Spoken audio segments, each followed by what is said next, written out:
is Sunday, June 2nd, 2024, and we are live. Welcome to the African History Network show. I'm your host, Brother Michael Imhotep. And everybody heard the news that on Thursday, May 30th, Donald Trump was found guilty on all 34 counts of falsifying business records, as well as election fraud. So we talked about this on Roland Martin Unfiltered on Friday, May 31st, 2024. I want to get into it deeper here on today's show. And also, I wanted to talk about two other topics. Now, some of you all saw the articles that I posted dealing with the Negro League statistics being incorporated into Major League Baseball statistics, and Josh Gibson of the Homestead Braves. He now hosts the all-time batting average. So we're going to talk about that as well on today's show. Also, you have some people who are happy about it. You have other people who are upset about it and calling it DEI, etc. Right? So we're going to talk about that. And back on May 10th, when I was on Roland Martin Unfiltered, we talked about how African-American lawmakers, members of the Congressional Black Caucus, are reintroducing the Crown Act, which will ban discrimination against various types of hairstyles. So we only talked about that for about 3 minutes on the show, but I want to discuss it here for a few minutes, but also tie it to some other news stories that I've seen dealing with how thousands of African-American women are suing companies that make hair relaxers because they say they got cancer from the hair relaxers. We know Attorney Benjamin Crump was one of the first attorneys involved in this type of lawsuit. There have been thousands of lawsuits filed because of this, and also some recent studies have come out that show a link between hair relaxers and uterine cancer, especially in African-American women. So we're going to talk about that on today's show as well. Okay, so share this broadcast on your social media platforms. Invite your friends to tune in. Now, on the African History Network show, we focus on educating, empowering, and inspiring people of African descent throughout the diaspora and around the world. Because right now, it's correct wrong behavior. What you do for yourself, what you do to yourself, and what you allow other people to do to you and get away with is based upon what you think about yourself. What you think about yourself is based upon what you have been taught about yourself. What you've been taught about yourself is based upon everything you've read, heard, and seen about yourself. So when you control the radius of a man or woman's thoughts, you can control the circumference of his or her actions, because the mind can't do or teach what it doesn't know. All right, I want to jump into this first topic here, and then I'm going to go to a segment from when I was on Roland Martin Unfiltered on Friday when we discussed this. There's so much to talk about here with this case. Now, I was 98% sure that Donald Trump was going to be found guilty, and basically guilty on all 34 counts. This case from the beginning is basically a documents case because Michael Cohen provided the canceled checks. He provided evidence. He provided documentary evidence to prove that Donald Trump was paying him back. And he provided testimony stating that Donald Trump knew what the payments were for. He knew about the money being paid to Stormy Daniels, but also about the falsification of business records. Okay. So I was 98% sure that he was going to be found guilty. Now, it's also important to understand that when I was on 910 AM WFDF here in Detroit, the radio station, I was the one who broke this story for 910 AM about the payments to Stormy Daniels. Okay. And I was the first one to talk about this on the air. And what happened was I I was on Cliff Russell's show, my friend Cliff Russell, and, you know, Cliff Russell's passed on since then, but I was on Cliff Russell's show, and we were on commercial break, and I was on my laptop, and I see this story come across. I was on, I think it was from rawstory.com. It was from rawstory.com, and it may have been on Facebook, or I got the email, but I see this story come across that talks about Stormy Daniels and an alleged affair that she had with Donald Trump, and he paying money to her a few days shortly before the 2016 election to keep her quiet so it does not interfere with election results. This payment took place right after the Access Hollywood tape came out. And we know the Access Hollywood tape was very damaging for Donald Trump, especially when it came to women voters, to female voters. And Hope Hicks, former aide to Donald Trump, testified to this in this case. So when I first heard about this, I said, this sounds like a campaign finance violation taking place. You're paying money so a story doesn't come out to influence the election, and you don't properly record that when you submit your campaign finance records. Okay. And I was correct. This is dealing with election law. And this was a state case, not a federal case. Okay. So we're going to get into this. All right. So I want to go first to this article here from NBCnews.com. And the reason why I brought that up, give you that background story, because so many people were saying from the start, oh, this is just about sex, something, you know, this is just a story about sex and paying hush money is not illegal. I said, no, this goes way beyond that. This deals with campaign. This deals with election law, campaign finance violation. A good article from NBCnews.com. Donald Trump found guilty in a historic New York hush money case. The jury's verdict is the first time a former president has been convicted of a crime. The jury's verdict is the first time a former president has been convicted of a crime. Now, one of the problems here, the way mainstream media has been covering this, is they've been calling this a hush money case as opposed to an election interference case or election fraud case. It's really an election fraud case. And this is something on the first day of the case opening arguments, prosecutor Michael Colangelo, this is something that he stated. He said it was election fraud, pure and simple. Prosecutor Matthew Colangelo said in his opening statement. But here, if we look at this piece here from NBCnews.com, so after 6 weeks of trial, after 20 witnesses for the prosecution, 2 witnesses for the defense, after 9.5 hours of deliberation, a jury of 12 of Donald Trump's peers returned a verdict of guilty on all 34 counts. Okay, so this took place Thursday, May 30th, 2024. You remember me saying that this is not going to be a hot boy summer for Donald Trump. This is going to be the worst summer of his life. Okay, this is the first time a former U.S. president has been convicted of a crime. Now, he'll be sentenced on July 11th, 2024, 4 days before the Republican National Convention. He faces penalties from a fine. The fine could be up to $5,000. Penalties from a fine to 4 years in prison on each count. Although it's expected he would be sentenced for the offenses concurrently, so serving all of the sentences at one time as opposed to consecutively.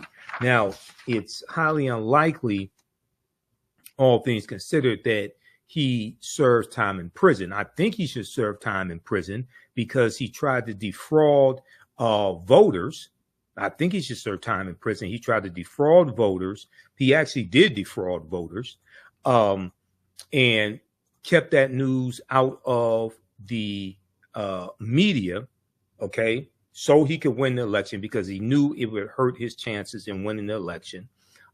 So he definitely needs to go to prison. But also, there were 10 violations of the gag order during the trial. Okay, 10 violations of the gag order. The average person cannot violate a gag order like that, even 2 or 3 times, and not be put in jail for the duration of the trial. Okay, so he wasn't put in jail, even though he had 10 violations of the gag order. He, right after the trial, right after the verdict, he goes out, holds a press conference, continues to lie. We're going to go through some of the lies that he told. Okay, he continues to rant on Truth Social, things of this nature. So if he keeps it up, Judge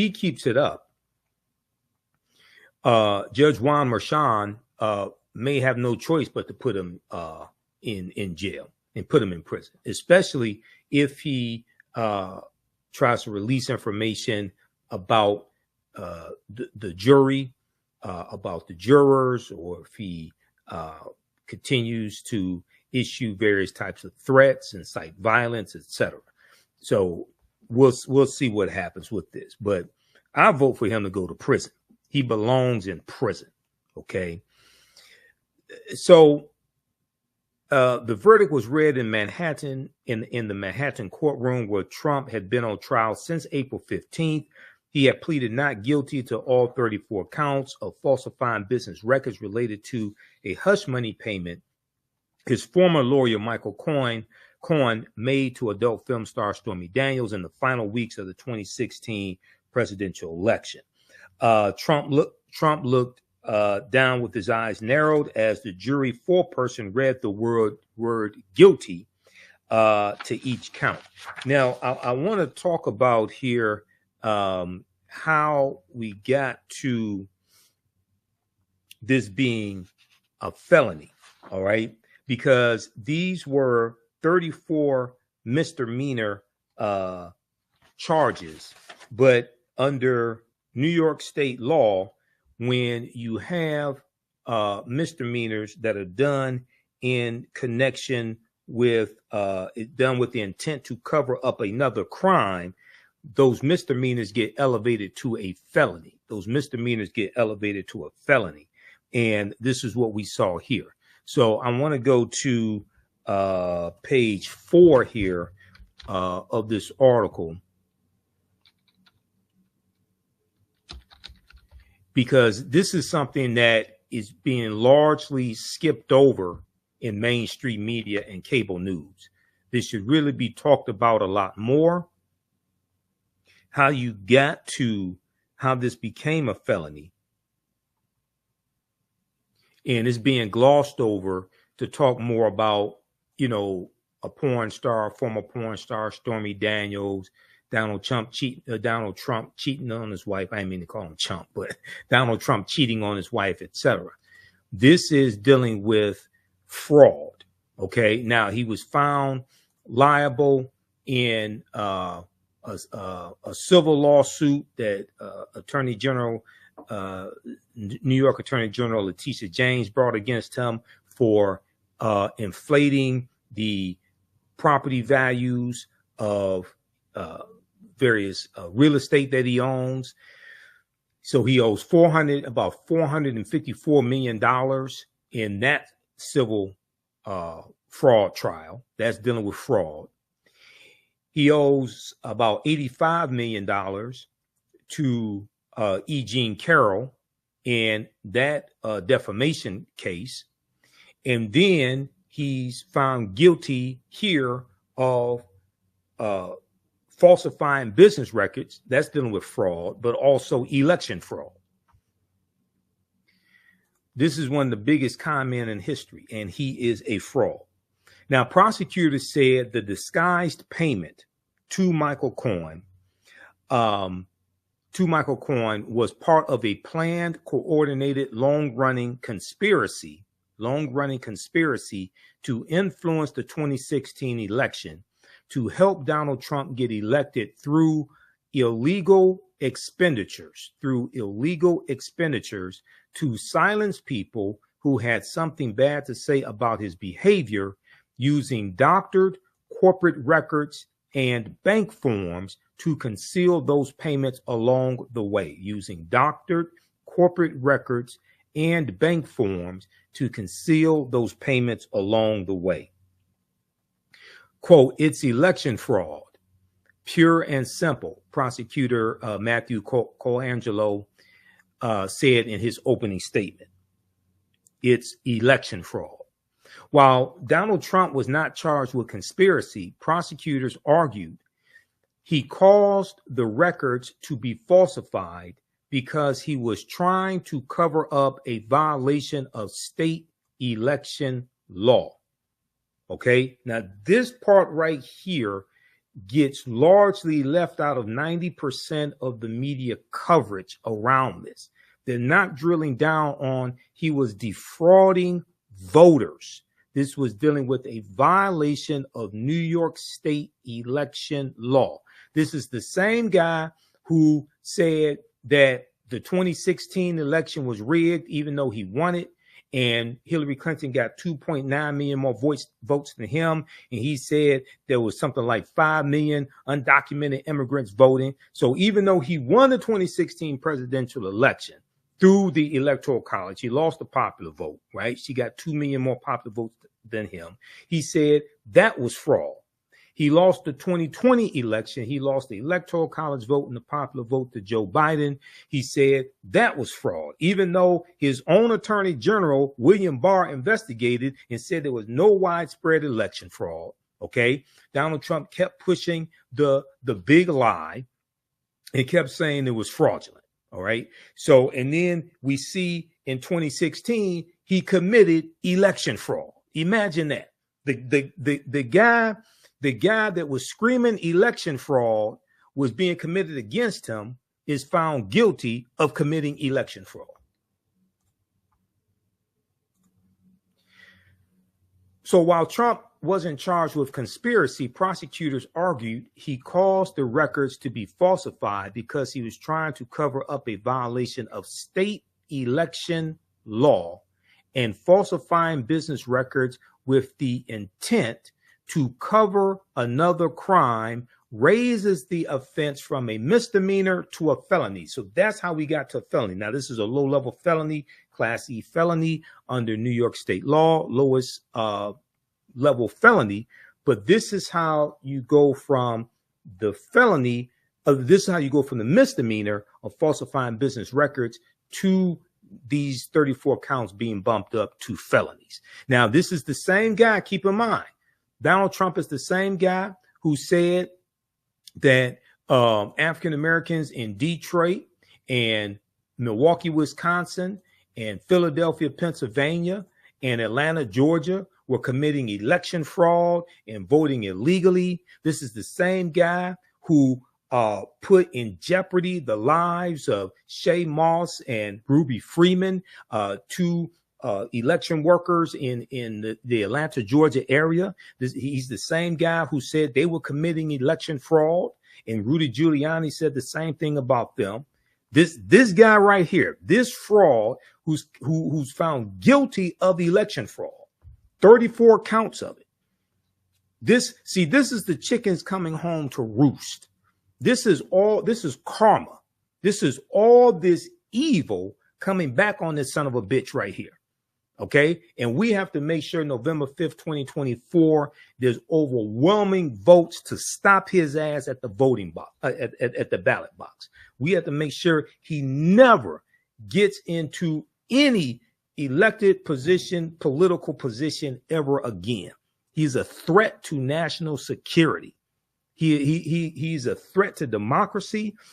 When you study Project 2025 and what the Heritage Foundation wants to do, and allies of Donald Trump, they're trying to take this country back to the 1890 Mississippi State Convention. They're trying to take us back even before then. Okay, this is extremely dangerous. This is extremely dangerous. And isn't it ironic that it was an African-American district attorney that brought these charges against Donald Trump as well in Manhattan, Alvin Bragg. That's very ironic. Okay. And you have African Americans. You still have the case pending in Georgia with Fonnie Willis. You still have the documents case in Florida, even though we know the judge there has been helping Donald Trump because he nominated her. Okay. And you have the federal case with special counsel Jack Smith. All those cases are going to happen, not before the election, afterwards.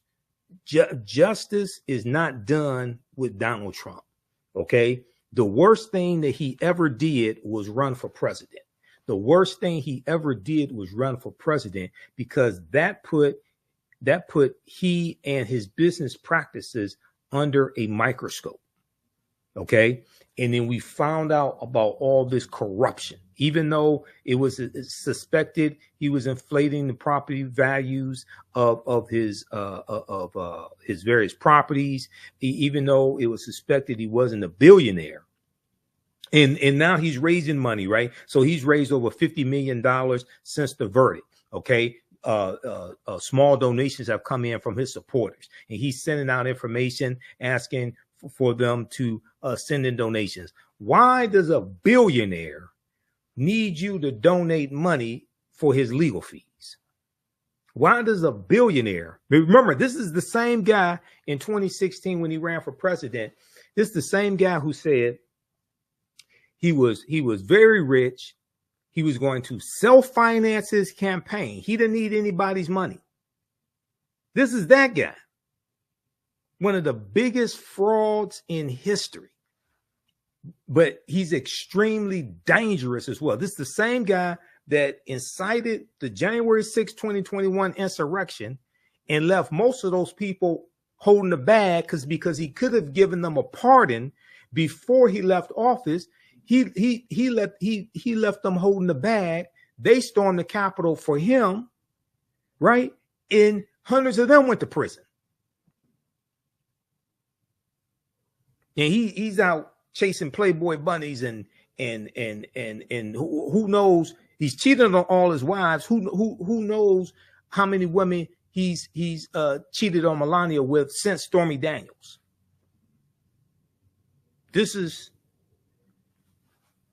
You can't make this stuff up. You cannot make this stuff up. All right, let's continue here. So this is how you get to the felony. And once again, this is a violation of New York State election law, and you're dealing with defrauding voters. You're dealing with defrauding voters.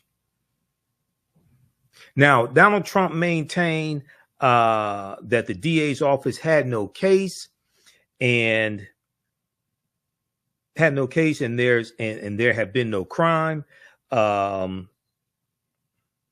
me see. Let me go down here just a second here. And then I want to go through and dispel some of these lies he's been telling also. We have some fact checks on this. Let's see here. Now, Donald Trump did not take the witness stand. Okay, so Trump was convicted after a sensational weeks-long trial that included combative testimony from Michael Cohen, Trump's self-described former fixer, and Stormy Daniels, who testified that she had a sexual encounter with Trump in 2006 after she met him at a celebrity golf tournament. Donald Trump has denied her claim, and his attorney has suggested that Cohen acted on his own because he thought it would make the boss happy. So you're going to take out a mortgage on your house for $130,000 and pay off this woman that you didn't have sex with. Michael Cohen's going to pay off this woman he didn't have sex with to make Donald Trump happy? No, that's not what happened. And Donald Trump didn't know about it? Other witnesses included former White House staffers, among them advisor Hope Hicks, former Trump Organization executives, and former National Enquirer publisher David Pecker. All right, now, Donald Trump did not take the witness stand. After he said over and over again he would take the witness stand, just like a punk and the coward he is. He did not take the witness stand. His attorneys definitely would not let him take the witness stand because they know he would perjure himself. So he did all that grandstanding saying, yeah, he's going to take the witness stand. And I already knew he was lying. Now, Michael Cohen was the lone witness to testify to Donald Trump's direct involvement in the $130,000 payment. Michael Cohen was the lone witness to testify to Donald Trump's direct involvement in the $130,000 payment and the subsequent reimbursement plan. Now, Todd Blanche, one of Donald Trump's defense attorneys, spent days challenging Michael Cohen's credibility, getting Cohen to acknowledge he had a history of lying, including under oath.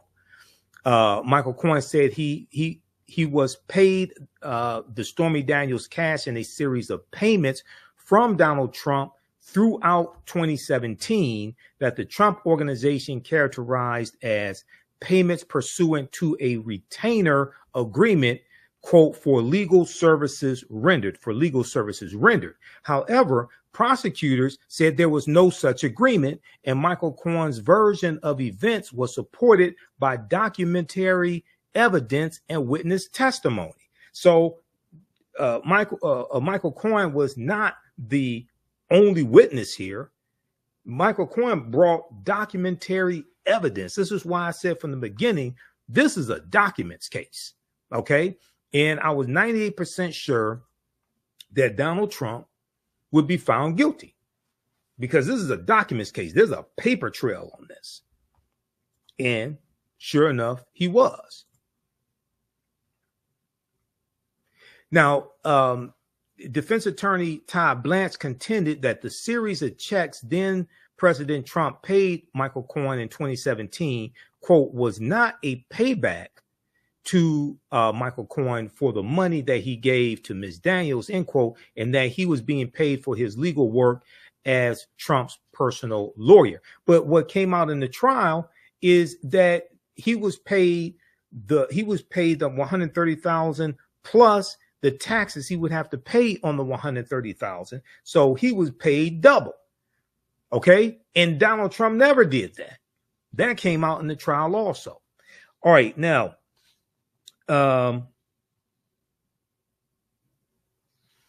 okay. So read the rest of this article here. It's a good extensive article from NBCnews.com. They usually don't have articles this in depth. Donald Trump found guilty in historic New York hush money case. Donald Trump found guilty in historic New York hush money case. You know, New York Times, Washington Post, they usually have a lot of their articles are more detailed than articles coming from NBC News, because I read New York Times, Washington Post every day, as well as NBC News and ABC, things like that, Associated Press, etc. I want to go to some fact checking dealing with some of these lies that Trader-in-Chief Donald Trump told. Okay. I want to go to some of these lies. Also, today's show, we'll give you information on the online history classes that I teach in my new online class that starts up Sunday, June 23rd, 4 p.m. Eastern Standard Time, Black Resistance Movements from the Haitian Revolution, U.S. Civil War, Civil Rights Movement, and Black Power Movement, 1800 to 1968.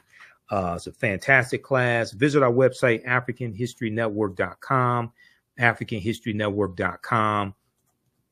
And we have some, the information's right there, but we're going to post the links here as well. It's a 10-week online course that I teach, and we go through our history from 1800, starting with the Louisiana Purchase and the Haitian Revolution, and we go through our history to what leads to the Civil War taking place. We deal with the Reconstruction era, Jim Crow era, Civil Rights Movement, Black Power Movement, all of that. Okay. So visit our website for that. All right. Now, I was on Roland Martin Unfiltered on Friday, May 31st, and we talked about the verdict in the trial. So I want to go to a segment of excerpt.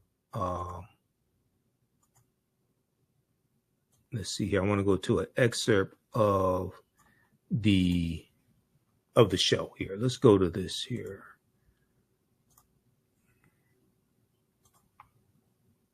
Let me flip over.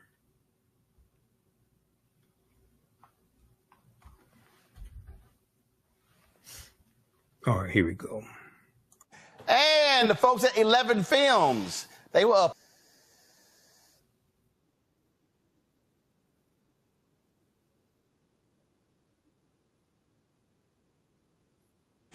Guilty. Count 4, guilty. Count 5, guilty. Count 6, guilty. Count 7, guilty. Count 8, guilty. Count 9, guilty. Count 10, guilty.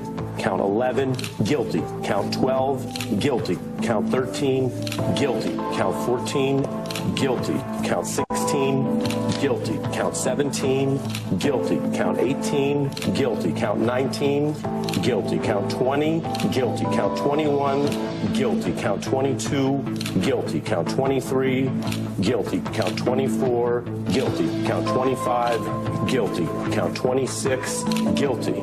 Count 27, guilty. Count 28, guilty. Count 29, guilty. Count 30, guilty. Count 31, guilty. Count 32, guilty. Count 33 and 34, guilty. That is Donald J. Trump, defendant, found guilty on all 34 felony counts.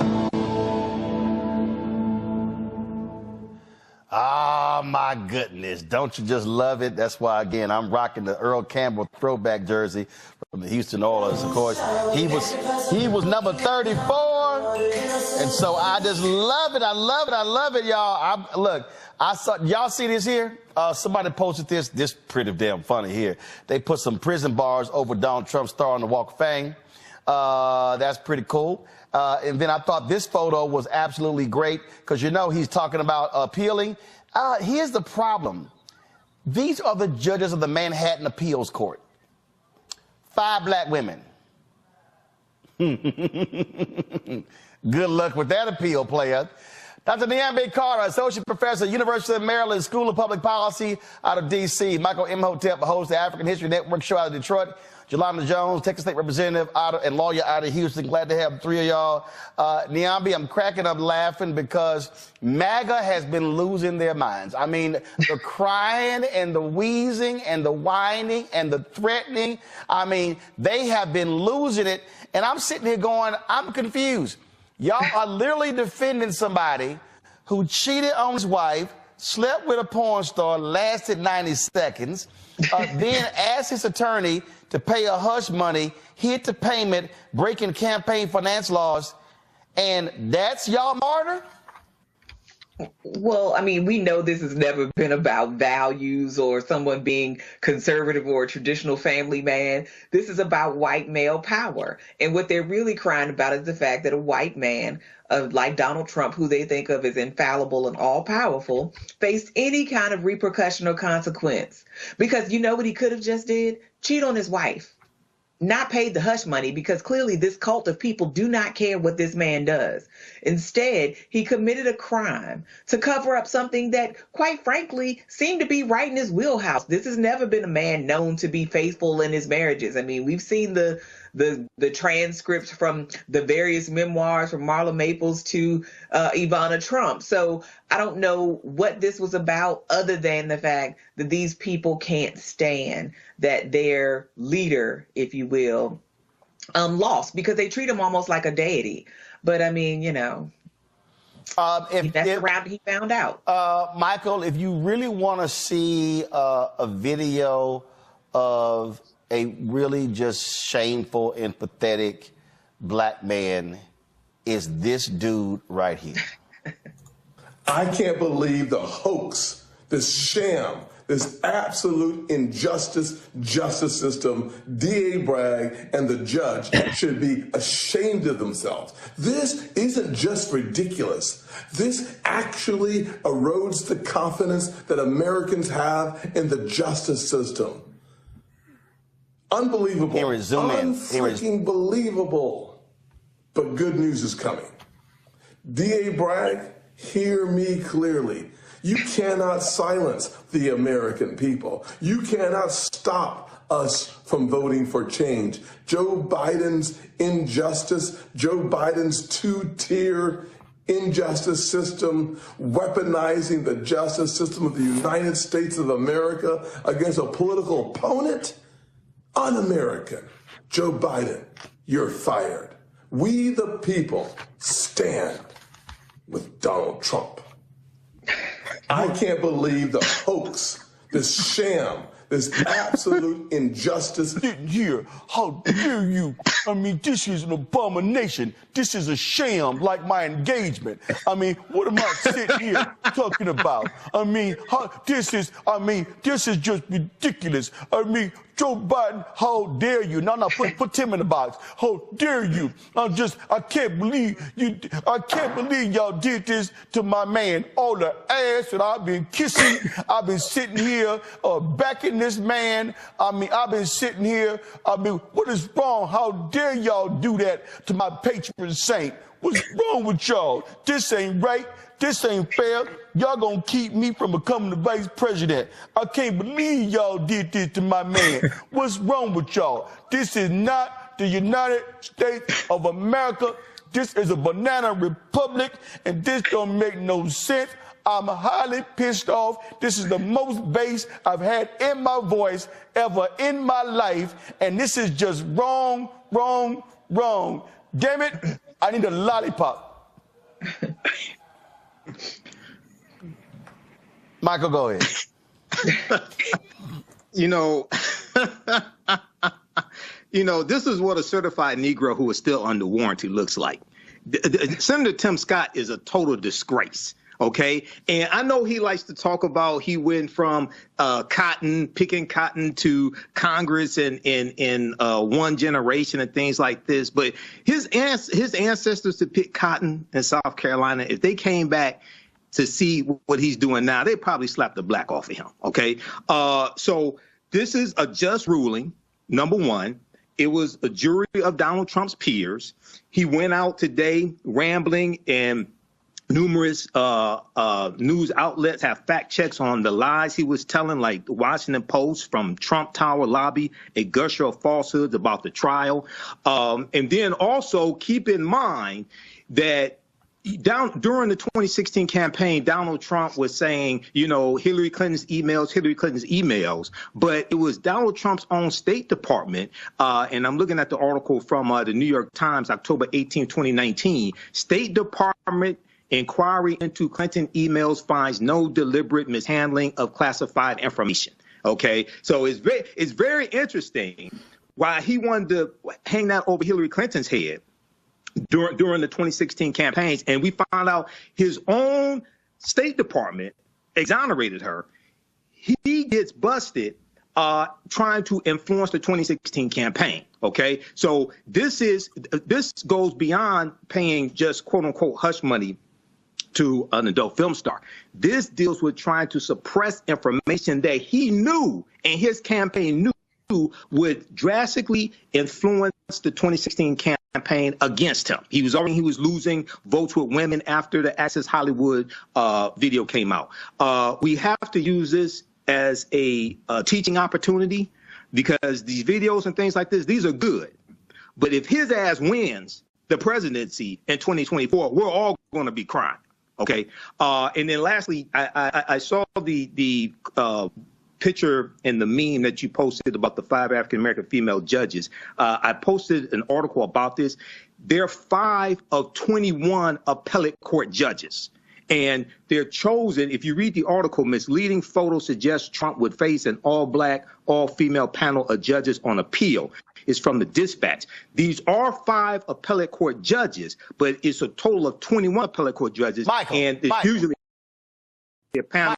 Michael, there's a phrase in radio called "go with the bit."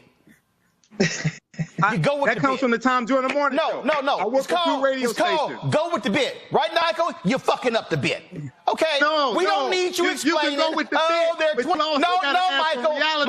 Michael, go with the bit. Don't mess the bit up. You got to. I read an article in the Dispatch, and there are actually 21. Michael, go with the bit. Don't fuck up the bit. Okay, I got it. Okay, no, Michael, go with the bit. Okay, I know there are 21 judges. No shit. I Googled it, but go with the bit.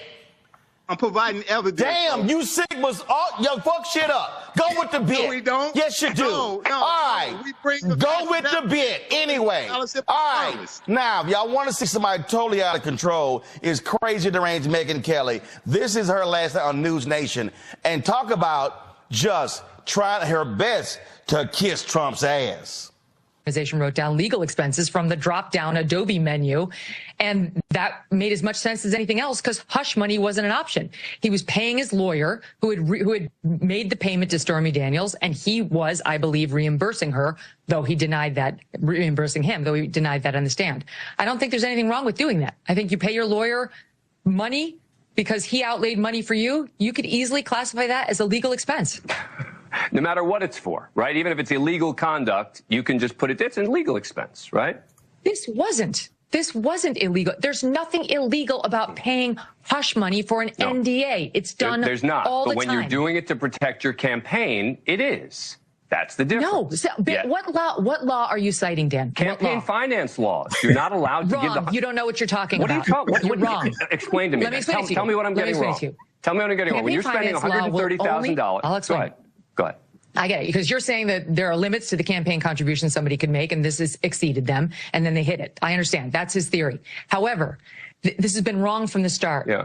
It does not amount to a campaign contribution if it is the kind of payment that could ever be made outside of the campaign context. That's not the standard. The standard is substantiality. It's not. It's substantiality. No, it's not. Yes, it is. You're wrong. Okay. No, it's not. I guess we're going to have to agree. There's been Supreme Court precedent on this. Talk to Brad Smith, who was the... Yolanda, she can just run her damn mouth all day. Here's what we know. His ass guilty. 34 times. Absolutely. But here's what's killing me, man. I told my mama I need some grapes, some crackers, and some brie to go with all this damn whining that they're doing. It makes not a lick of sense. And first of all, I don't know why they whining, because other people, because my other job as a part of being a state representative is I'm a criminal defense lawyer for 29 years. When you get convicted, they normally give you bond conditions. You don't get to just walk free, keep your passport, go and speak everywhere, talk bad about the judge. You don't get to do that. Other people would be locked up. So they should be shouting hallelujah that he's getting special treatment. That's one thing that's incredibly bothersome to me. They talked about Mark Burnett. I don't know if you remember this, Roland, but I was on a show called Survivor. And back on Juneteenth of 2020, a number of black survivors sued, well, we started negotiating and threatened to sue Survivor, Mark Burnett, Jeff Probst, because they were anti-black. And as a result of that, all of a sudden you see diversity. So I have the documents if you ever want to talk about that. So Mark Burnett, even in other shows that he has had a bias against black people specifically. So this whole 34 counts, most times that doesn't happen, right? You have a whole bunch of counts, they throw something out. The evidence against Donald Trump was so pervasive and so overwhelming that even people on the jury who supported his dumb ass voted to convict him. So I'm sick of the whining. I'm going to need for them to stop doing all that. And as the gentleman said, the first person that you talked to, what we need to do is we need to vote. And the reason that we vote is because 2 Supreme Court justices are going to be on the ballot.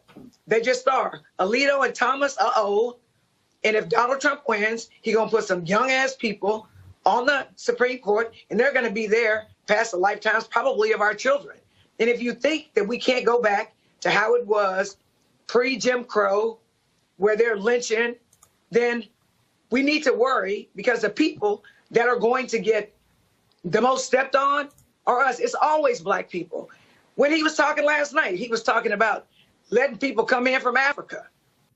Newsflash, And notice he said all these countries that the Republicans hate, and Muslims, he said, but he didn't say Europe.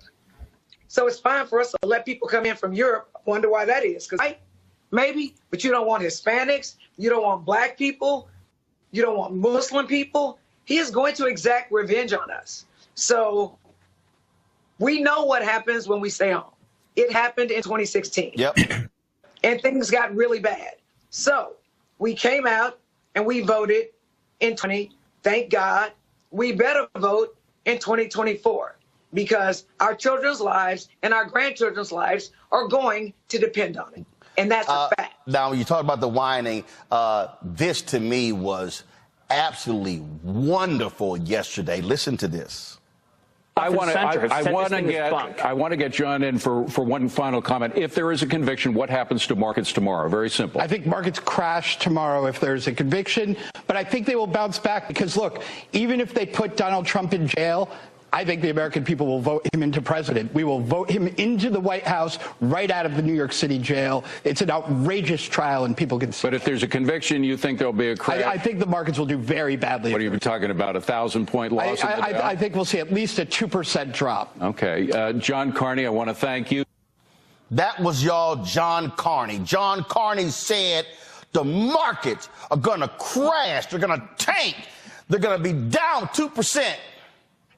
Henry, go to my iPad. The Dow gained 600 points today, y'all. So all that nonsense didn't happen. Do y'all see how crazy these people are? Understand, they predict doom and gloom, and it was up 600 points. Let's beat his ass by at least 400 electoral college votes. All right. Okay, so that was Friday, May 31st, when I was on Roland Martin Unfiltered. Now, I want to deal with a couple of things. And this is so, I said the same thing when we dealt with Representative Jasmine Crockett's comments in her argument with Marjorie Taylor Greene in the House Oversight Committee. And people were putting out all these videos and things like this and creating music from AI, artificial intelligence and everything. I said, in those songs, you need to tell people go vote, because Republicans can maintain control of the House of Representatives, take back control of the Senate. Joe Manchin is not running for re-election in West Virginia. He just registered as an independent, but he's not running for re-election. So Republicans will probably win West Virginia because there's not another Democrat in West Virginia who can win a Senate seat. The other senator from West Virginia is a Republican, Shelley Moore Capito. So while people out here putting out these videos and laughing and things like this, I'm saying, no, you need to be, we have to tell people to vote 2024 and vote for Joe Biden. Because no third party can. This is about math. Let's be very clear on this. This is about math. I've talked about this here on the show before. It takes 270 electoral college votes to become president-elect. You win the electoral college votes associated with a state, not win the electoral college vote, and not win the electoral college votes, which is the middle of December. Because the Electoral College doesn't vote until the first Monday following the second Wednesday in December. You become president-elect by winning the Electoral College votes associated with a state, and you do that by winning the popular vote in the state. You do that by winning the popular vote in the state. So anybody that tells you the popular vote does not matter has never read the U.S. Constitution. Because the U.S. Constitution created the Electoral College. Go to archives.gov, go to, which is the U.S. National Archives, go to loc.gov and read the U.S. Constitution. And here's my copy of the Constitution right here. The Declaration of Independence and other great documents of American history, 1775 to 1865, edited by John Grafton. This is from Dover Books, Dover publication, Dover Publishing. So there's a good article, and I've talked about this here on the show before, and I've cited this in some of my presentations. Read this article right here. All these people talking about voting third party. They obviously don't understand how the Electoral College works. No third party candidate has won a single Electoral College vote since 1968, when Governor George Wallace, governor of Alabama, won 46 Electoral College votes, and he still lost. Jill Stein didn't win any Electoral College votes in 2016. Ralph Nader didn't win any Electoral College votes in 2000. Ralph Nader helped George W. Bush become president. Jill Stein helped Donald Trump become president. Read this article right here from slate.com. A romp through history's most successful third-party presidential candidates. A romp through history's most successful third-party presidential candidates. A cavalcade of populists, socialists, and segregationists came long before Ralph Nader and Ross Perot. Now, this is from July 3rd, 2023. Who's read this article before? Okay. And for the sake of time, we're going to go right here. You know, they talk about Strom Thurmond running as a Dixiecrat. Strom Thurmond lost. But this is when we look at George Wallace. Okay. George Wallace, 1968. And we know Richard Nixon won the 1968 presidential election. George Wallace won an astounding 13.5% of the popular vote. 5 states in the South. These are former Confederate states: Georgia, Mississippi, Alabama, Louisiana, and Arkansas. And he won 46 Electoral College votes. Richard Nixon narrowly won the popular vote, but he overwhelmingly won the Electoral College with 301 Electoral College votes. 301 Electoral College votes. Let's see. Just a second. I lost my place here. When to increase the size. Okay. This is George Wallace. 1968, George Wallace, he ran as the candidate for the American Independent Party. The American Independent Party.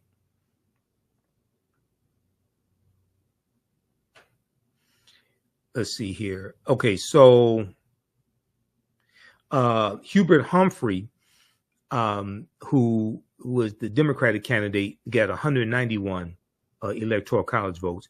George Wallace attempted to win the presidential nomination on the Democratic ticket in 1972 and 1976 and never succeeded, but he won some states in his primaries along the way.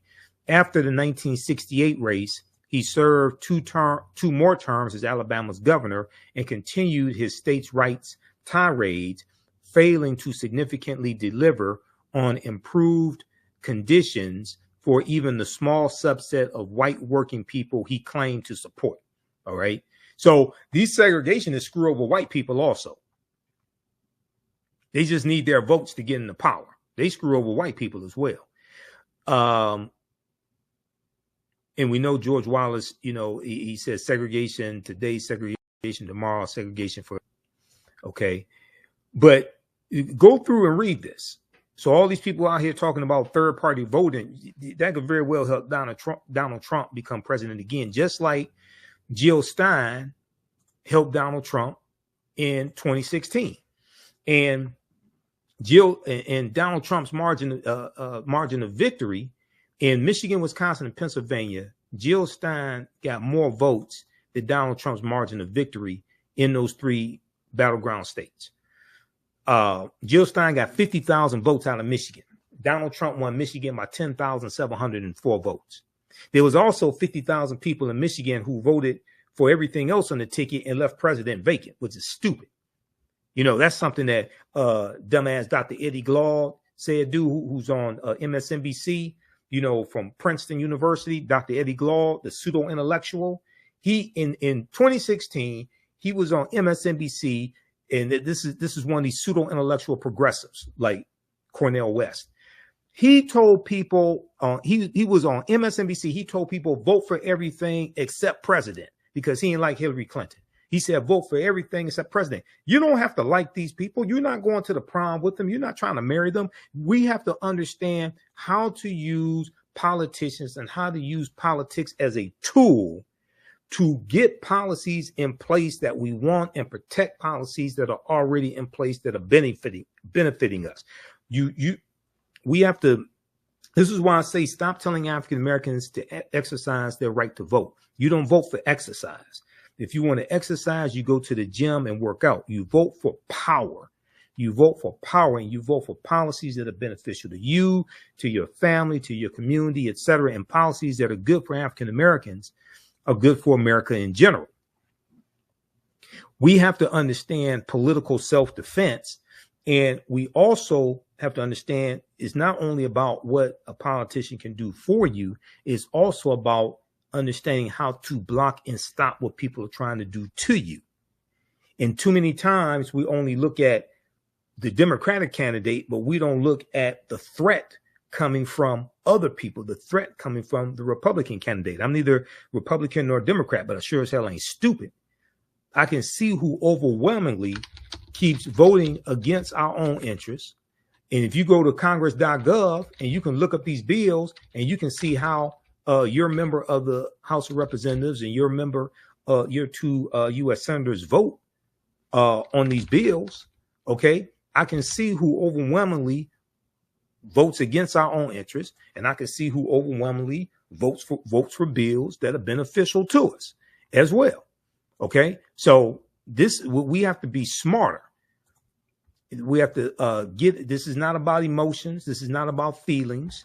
This is why, Biden and Harris were just in a week ago. They were in Philadelphia, and they have massive outreach that's taking place now, reaching out to the African American community. This is in addition to the economic opportunity tour that Vice President Kamala Harris is going on. But you're going to see more of these big rallies that they're holding, targeting African Americans, explaining what has been accomplished, and explaining how these policies are helping the African American community and what needs to be protected. Okay. And you had different news outlets saying the Biden and Harris are courting the black voters, things like this. We need to get out of that. We need to check them. No, we need to tell these news outlets, whoever's putting this out here, we don't want to be courted. Come talk to us and explain policy to us. We ain't trying to marry you. We're not taking you to the prom. We're not trying to date you. If you're lonely, you need somebody to date, go to blackpeoplemeet.com. Okay? This is politics. We ain't trying to be courted. We need to understand you have to come explain policy to us and explain why your policies are better than somebody else. We need to get out of this, because for the majority, like when Biden came here to Detroit to march on the picket line with the labor unions that were on strike, nobody said Biden is courting labor unions. He's very pro-labor. They said he's coming to support labor unions. Okay. When he goes and talks to other groups, they usually don't say, you may find 1 out of 10 headlines, 1 out of 10 publications, but they usually don't say, oh, he's courting this group, he's courting that group. No, we don't need to be courted. We ain't trying to marry none of these people. We need to understand how to use them as a political tool to fight these ignorant ass MAGA insurrectionists over here. These white supremacist MAGA insurrectionists over here. So this is why we have to understand political self-defense and get out of all these feelings and emotions. Okay, now let's look at this. Let's look at this piece here. Guess who came to dinner with Flynn and Putin? Guess who came to dinner with Flynn and Putin? Lieutenant General Michael Flynn and Vladimir Putin. NBC News reviewed video and photos from a 2015 Moscow gala that Mike Flynn was paid $45,000 to attend to see who else was in the room. Okay. Now, this is, we talked about this here on the show before. This article is from April 18th, 2017, NBCnews.com. It was updated April 18th, 2017, 9:30 a.m. Okay. So we talked about this here on the show before. This is not new. Here you have Lieutenant General Michael Flynn. Okay. Now this article came out April 2017. Now this took place in December 2015. December 2015. The head table of a gala celebrating the 10th anniversary of Russia Today in December of 2015 included Russian President Vladimir Putin and American retired Lieutenant General Michael Flynn. Okay, who's at this table? Here's Vladimir Putin. And to the right of Vladimir Putin is Lieutenant General Michael Flynn. And across from these two is Jill Stein, who ran for president in 2016, lying, saying that there was no difference between Hillary Clinton and Donald Trump. That was a damn lie. Okay. Then Donald Trump wins. Jill Stein gets more votes out of Michigan, Wisconsin, and Pennsylvania than Donald Trump's margin of victory, because people fell for the third party trick, the third party hoax once again, because they didn't understand how the Electoral College works, because they haven't read the U.S. Constitution, because the U.S. Constitution 1787, 1788 created the Electoral College. Then Donald Trump becomes president, and who becomes Donald Trump's first national security advisor? Lieutenant General Michael Flynn. I'll be damned. Now, who would have saw that coming? And he lasted 27 days because they found some corruption on his end. And he was forced to resign. Okay. Donald Trump's first national security advisor was Lieutenant General Michael Flynn, and here he is in December 2015, sitting right next to Vladimir Putin, sitting right across from Jill Stein at the 10th anniversary of Russia Today news propaganda media outlet. I'll be damned. Who would have saw that coming? Somebody that watches the African History Network show, because I warned y'all in 2016. People ain't want to listen. I told you. All right. Here's this article. Go read this article. I warned people when I was on 9:10 a.m. WFDF, week after week after week. I was warning people. People thought I was playing. And I said, this is about the Supreme Court. I talked about Russia. I said, this is about the Supreme Court. Donald Trump got 3 Supreme Court justices. If he wins again, he can get 2 more, because Clarence Thomas and Chief Justice John Roberts, they're going to resign. They're going to step down. So he can nominate 2 ultra conservatives in their 30s. So they can be on they can be on the Supreme Court for the next 40 years, possibly 50 years ruling, because this is a lifetime appointment. So he would have gotten 5 Supreme Court justices. Donald Trump said he could grab women by the vagina, and his Supreme Court actually did. When they struck down Roe versus Wade, his Supreme Court actually did. Keep playing around. Okay, now, when I was on a Roland show, I talked about I saw on Instagram. I first saw it on Instagram, and it was the picture of the 5 African-American female judges, appellate court in New York, right? And I saw Joanne Reed. I saw Joanne Reed posted, and I also saw D.L. Hughley and Viola Davis. And I said, wait a second, I want to do some research before I just share this stuff. Okay, because it didn't seem right. Not saying that it didn't seem right that they were judges or appellate judges, but I said, no, I think it's more than 5. This article, this is what I mentioned on Roland Show. And he said I was messing up the bit. No, I'm trying to provide factual information, because there's too much misinformation out here in the first place. Misleading photo suggests Trump would face all black, all female panel of judges on appeal. Then it goes on to say, this is from the dispatch.com. The appellate court actually has 21 judges and 5 would be selected randomly to hear his case. Now, I posted this on our social media platforms to get the accurate information out. Okay. And that night, Friday night, after I did Roland Show, I was watching Alex Wagner on MSNBC, who comes on 9 p.m. Eastern Standard Time. And she showed the picture and she put out the correct information, saying this is floating around. And these are African-American female appellate court judges, but she explained that there are actually 21 judges. These are 5 of the 21. Okay, so here's what happened. So they talk about Trump being convicted on 34 felony counts. And it says in a post on X, formerly Twitter, with more than 1.4 million views, Elijah Schaffer, a Gateway pundit, asked, do you think Trump has a chance with the Manhattan Appeals Court? And included the following photo, okay, of these 5 African-American women, right? So, and it's gotten like 20,000, it's gotten 20,000 likes so far and 2,000 replies. Schaefer's post is misleading. Okay. Now, I'm not saying he intended it to be misleading. He probably didn't do the research, but his post is misleading.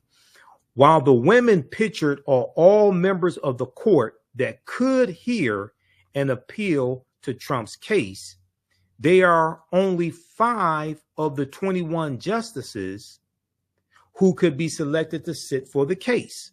Assuming Trump's legal team appeals the guilty verdict, the case will be passed to the state's appellate division, First Judicial Department.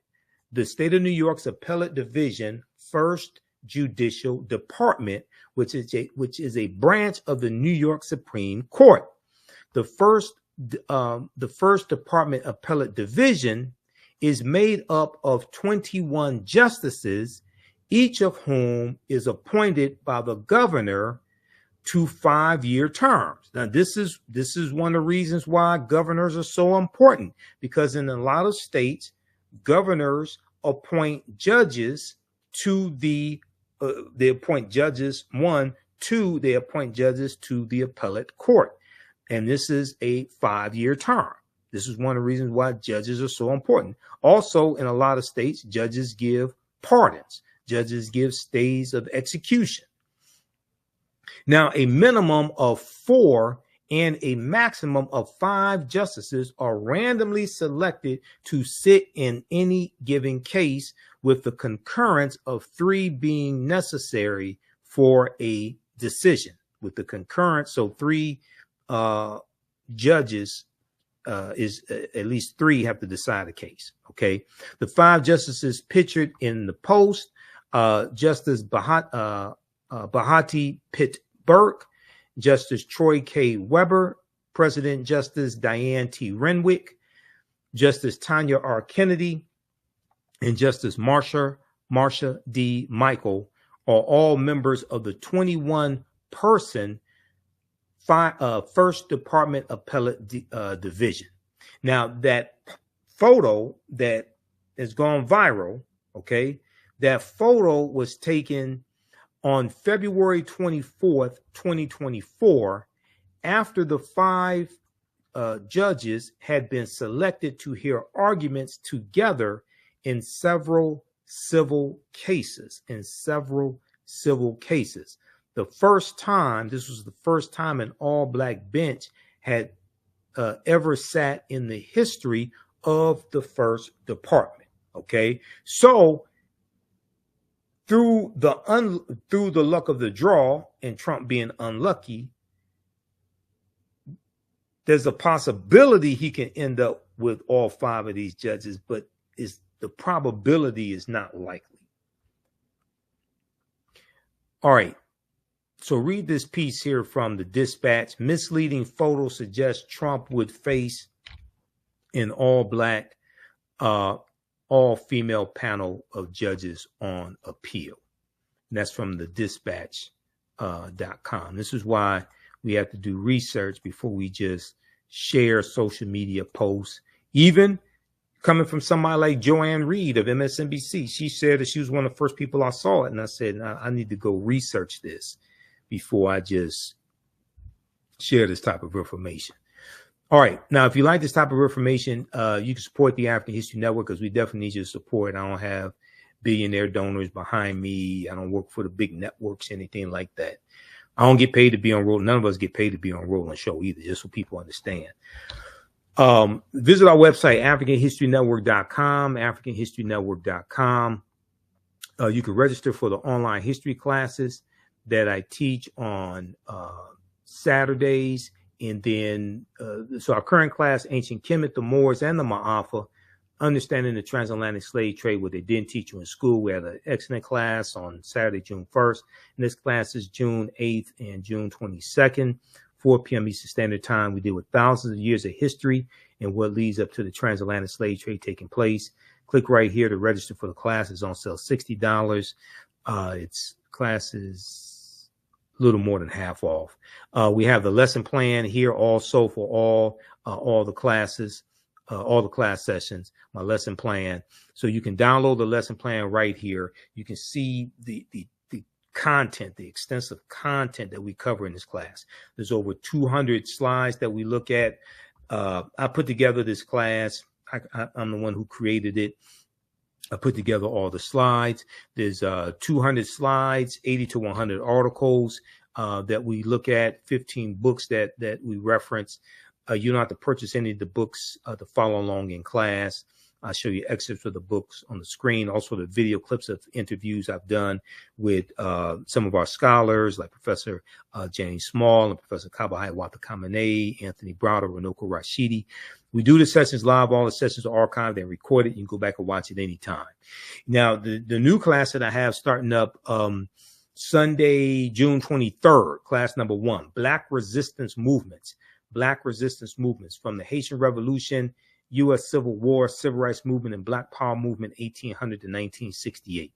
So this class is on sale, $80. Register right here for the full class. There's there's bonus content that you can start watching as soon as you register for the class, okay? Because the last time I taught this class was early 2023. So we have the first 2 class sessions, and there's some other bonus content that you can start watching. And we have a course bundle. You can register for both of these classes for $120. So that's a big savings. We do the sessions live. All the sessions are archived and recorded. You can go back and watch it anytime. You can watch the classes on demand. Even after the course is over with, you still have full access. Okay, so this helps support the African History Network. It helps us keep doing the research, stay on the air, keep broadcasting.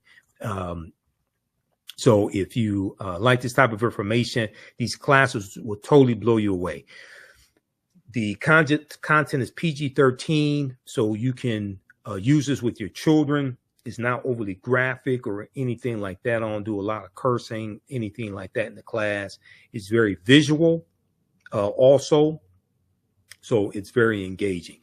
So register for the classes at our website, AfricanHistoryNetwork.com, AfricanHistoryNetwork.com. Also, you can support us through PayPal and Cash App, $ TheAHNShow, through Cash App, and through PayPal, paypal.me/TheAHNShow.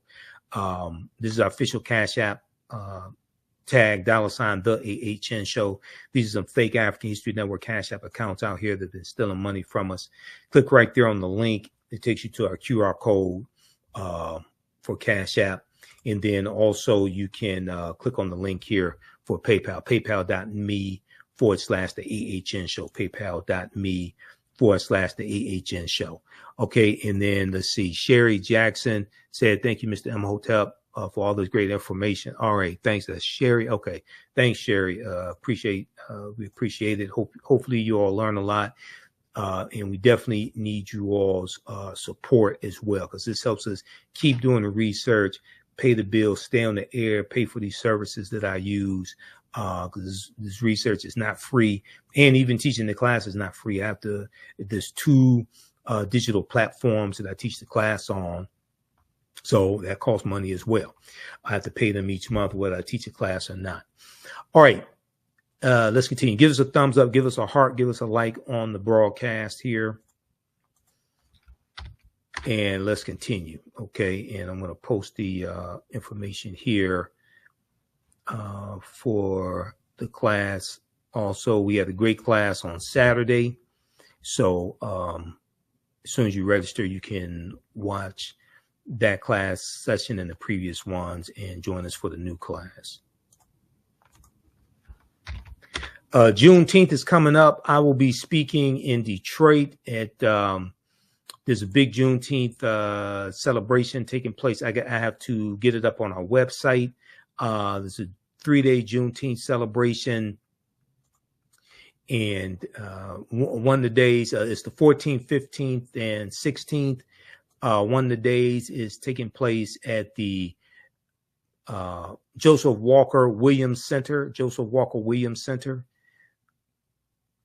in Detroit. And also the Motown Museum, I think it's on the 14th. So we'll get that information on our website, AfricanHistoryNetwork.com also. Let me see, where is this here?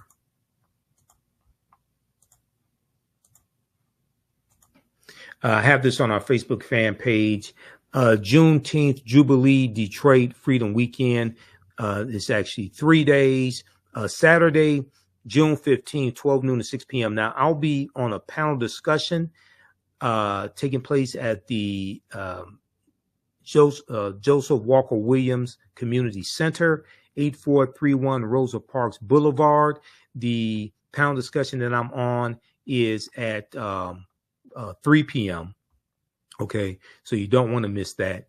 And visit Jubilee. Let's see, the website is Jubilee, Juneteenth Jubilee DET.com. Juneteenth Jubilee DET.com. Visit that website. They have the information there for all 3 days. We'll get this up on our website, AfricanHistoryNetwork.com. All right, so let's continue. Now, I want to go to the do some fact checking on these lies Donald Trump has been telling. Also, there have been threats against the jurors as well. Okay. Trump supporters tried to dox jurors and post violent threats after his conviction. Trump supporters tried to dox jurors and post violent threats after his conviction. This is from NBCnews.com. Reuters.com has an article on this as well. On social media and web forums, users called for jurors, judges, and prosecutors to be killed after the former president was found guilty on 34 felony counts. These are some crazy ass people, and they're gonna find who these people are making threats. They're gonna be prosecuted. Donald Trump's not gonna be able to help them. He may be in prison right next to them.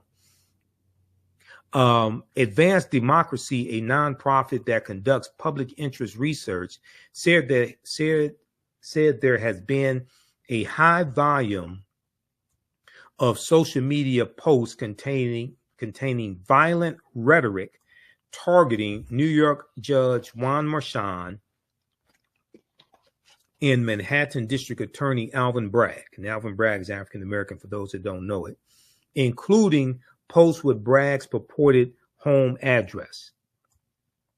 The group also found posts of the purported addresses of jurors on a fringe internet message board known for pro-Trump content and harassing and violent posts, although it is unclear if any actual jurors had been correctly identified. The posts, which have been reviewed by NBC News, appear on many of the same websites used by Trump supporters to organize for violence ahead of the January 6, 2021 attack on the U.S. Capitol.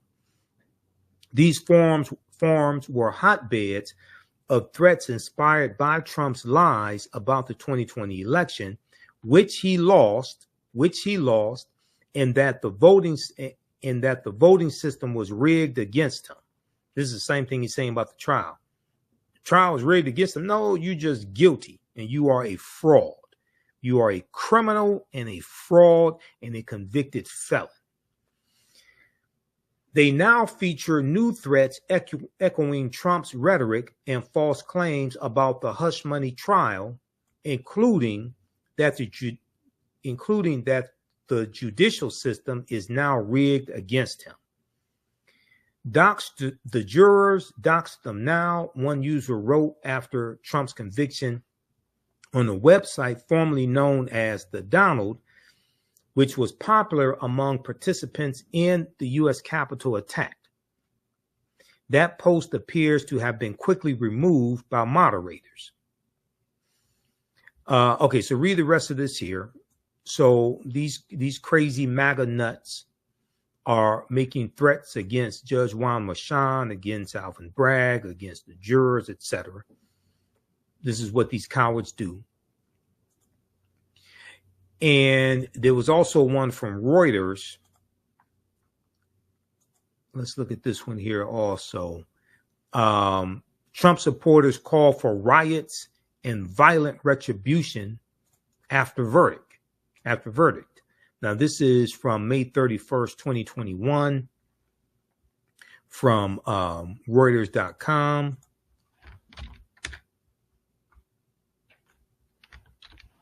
Let's pull this one up as well.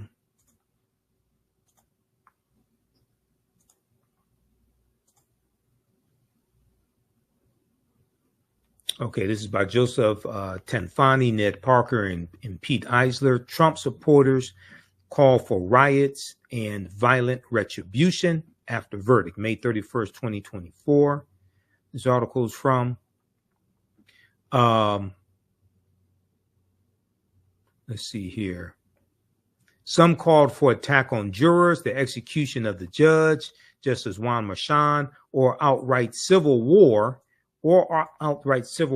and armed insurrection. Someone in New York with nothing to lose needs to take care of Merchan, wrote one commentator on patriots.win. Just all type of nutty, crazy stuff here.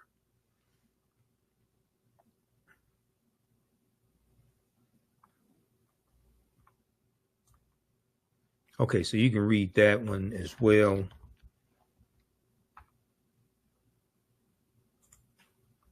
So hopefully they find these thugs making these threats.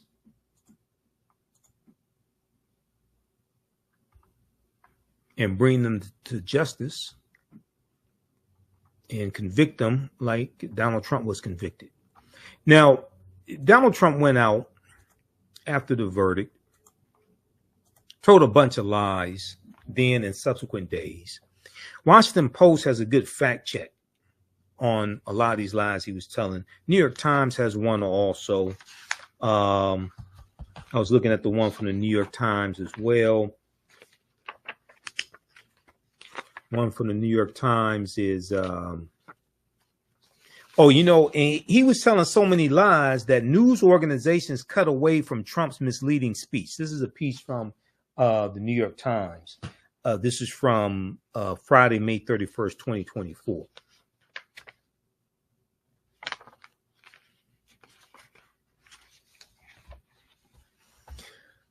From the Trump Tower lobby, a gusher of falsehoods about the trial. This is an analysis by Glenn Kessler for the Washington Post, May 31st, 2024. If we just look at a few of these here, few of these lies he was telling. He said, we just went through one of many experiences where we had a conflicted judge, highly conflicted. Trump speaking to reporters at Trump Tower, May 31st. Okay, so he said Judge Juan Merchan was a conflicted judge, highly conflicted. Okay, well, here's the truth behind what he was saying. Here's the fact check on it. Donald Trump exaggerates. Surprise, surprise. New York Supreme Court Justice Juan Merchan, who was randomly assigned the case, has an adult daughter who was active in left-leaning campaigns, including doing some work for Vice President Kamala Harris's nascent presidential campaign when Vice President Kamala Harris, when she ran for president. Okay, she worked on, his daughter worked on that campaign. According to her LinkedIn profile, which was deleted after right-leaning websites drew attention to her work. In 2020, Judge Juan Merchan made a $35 donation in political contributions to Democrats. The judge made $35 in political contributions to Democrats, including $15 to Joe Biden's campaign. In 2023, Juan Merchan requested that the New York Advisory Committee on Judicial Ethics decide whether these facts constituted a conflict.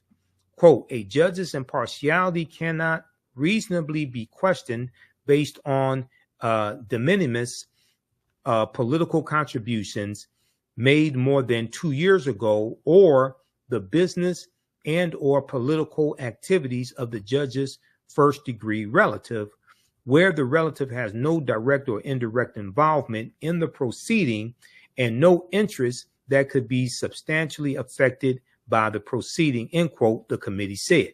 This was already ruled on by the Ethics Committee. This was already ruled on by the Ethics Committee. Donald Trump is just lying. Accordingly, Juan Merchan denied Trump's request that he recuse himself.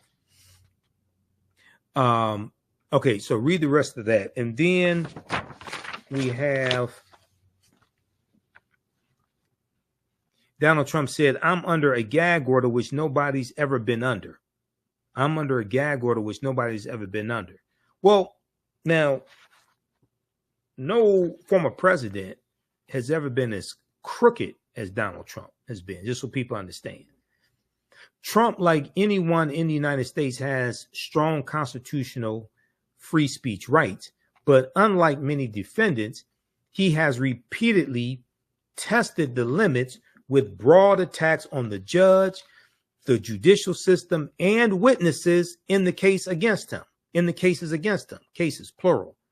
Judge Juan Merchan initially imposed a narrowly tailored gag order aimed at protecting witnesses in the case, court personnel, and jurors, but then expanded it April 1st, 2024, after Trump appeared to cross a line again.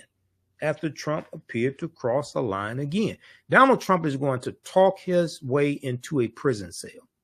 A gag order has also been imposed in the federal criminal case alleging that Trump sought to overturn the 2020 election. That order, which applied to all trial participants, was upheld by the U.S. Court of Appeals. Now, Donald Trump is lying when he says this is all done by Biden and his people as well. Quote, just so you understand, this is all done by Biden and his people. This is false. There's no evidence that President Joe Biden has anything to do with this case, which was brought by Manhattan District Attorney Alvin Bragg, a local Democratic prosecutor.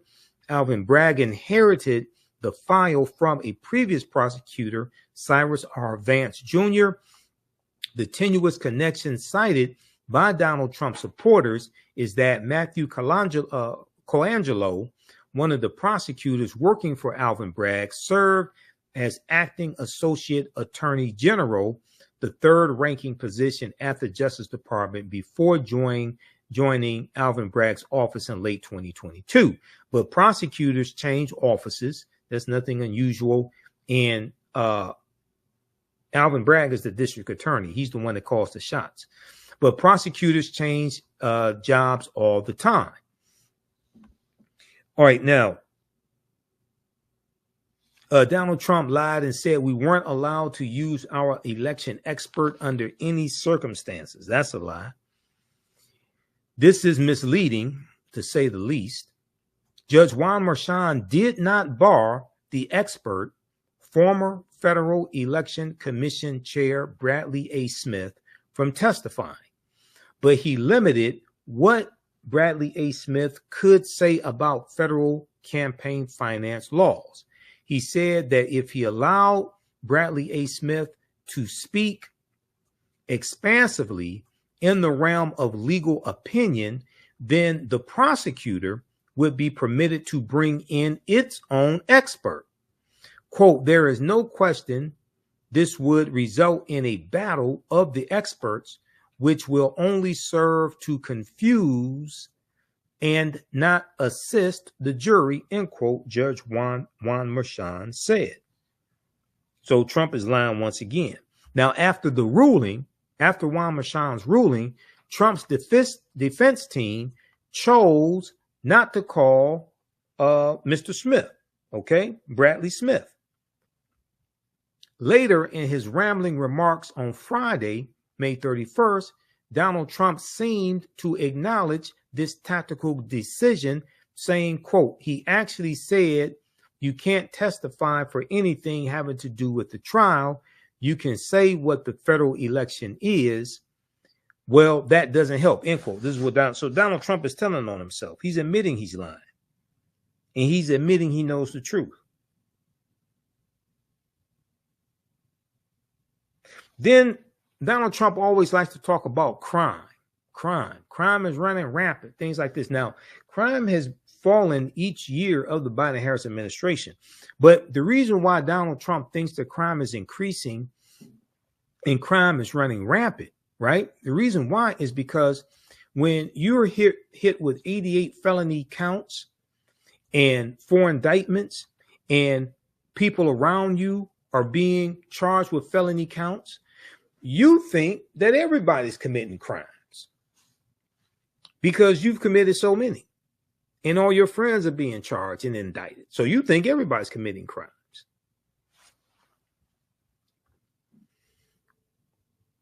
All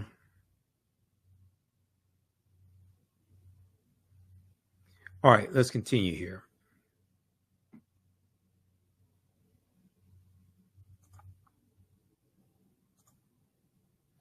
Let's go to this next fact check here. We had a DA who is a failed DA. Crime is rampant in New York, violent crime. This is what Donald Trump said. This is incorrect. Quote, New York City saw continued reductions in overall crime through the first quarter of 2024, both above ground, on streets throughout the 5 boroughs, and below ground within the nation's largest subway system, end quote, the New York Police Department said in April 2024. Now, this does not mean that everything's perfect. This does not mean no crime takes place, no murders take place, no. But they have seen a reduction in crime, continued reductions that are documented. Year over year, there were sharp decreases in murder and burglary, modest declines in rape and grand larceny, and modest increases in robbery and felony assault. Okay, so, but overall, you see the crime is down in the five boroughs overall and across the country. Each year of the Biden-Harris administration, you've seen a decrease in crime. Doesn't mean that crime does not happen. Doesn't mean murders don't happen. We have crime here in Detroit, but even in Detroit, we've seen a decrease in crimes as well. Okay, we dealt with the falsifying business records and all of that. We talked about that. Okay, so you can read the rest of this here.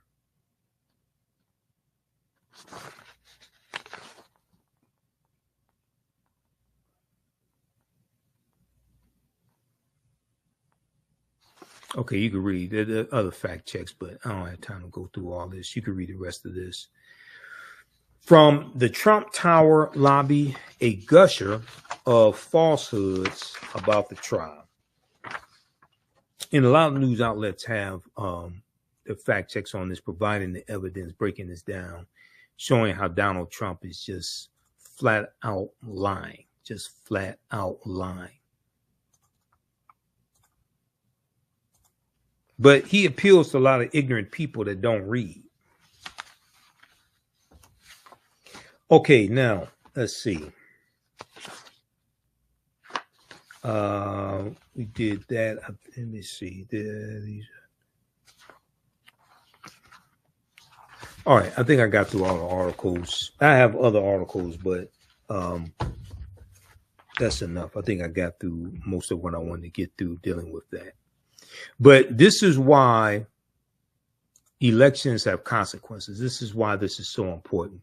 So I mentioned this when I was on Roland Martin Unfiltered on Friday. And Roland even went to whitehouse.gov and talked about the American Rescue Plan, the $1.9 trillion American Rescue Plan that no Republicans in the House or the Senate voted for, that saved America, that saved the economy, that opened back up America from dealing with COVID and schools were able to open back up, all of that. Okay. This is at whitehouse.gov. This is a 36-page document that shows how the policies of the Biden-Harris administration are helping the African-American community. So I hear a lot of these Black social media disinformation agents out here that don't do research, that will never show you this, never take you through this. I've gone through this numerous times here on the African History Network show. The reason why they won't show this to you, the reason why they won't take you through it, is because if they took you through it, then they would expose the fact that they've been lying when they say they haven't done anything to help Black people, anything like that. Now, as I've talked about before, Title VI of the 1964 Civil Rights Act, Section 601, non-discrimination and federally assisted programs, makes race-based policies illegal. It's illegal to have policies that are only for one race of people. You can go to archives.gov and read the 1964 Civil Rights Act, and it breaks this down. Or you can just Google, why are race-based policies illegal at the federal level? And that's the first thing that's going to come up. Okay. So, but when we go through and look at these policies, we see how overwhelmingly they've been helping the African-American community. The Biden-Harris administration advances equity and opportunity for Black Americans and communities across the country. Now, this version was last updated February 27th, 2023. They have a new version that came out in February 2024 that's condensed, and it's like 9 pages. This is the full 36-page one. I like to use this one. They talk about economic opportunity for African Americans, creating more than 12 million jobs total. Now it's over 15 million jobs. 2.6 million of those 15 million jobs went to African Americans. That's about 17% last time I checked. Okay. Lowering energy costs and creating economic opportunities through the Inflation Reduction Act. No Republicans in the House or the Senate voted for the Inflation Reduction Act. And this deals with fighting climate change. And we know African Americans are disproportionately hurt by climate change. Okay.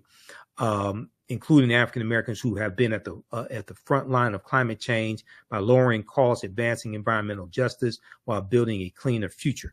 I'll go through and read all that. Making home efficiency upgrades more affordable, creating economic opportunities and good paying jobs, providing relief to farmers. The Inflation Reduction Act includes $5.3 billion that will provide relief to tens of thousands of farmers. Of that money, $3.1 billion will help distressed borrowers pay off their farm debts without ultimately taking the land or making the farmer ineligible for future assistance. An additional $2.2 billion will go to farmers who have suffered discrimination by the U.S. Department of Agriculture farm programs, making critical investments in Black families and communities in the American Rescue Plan.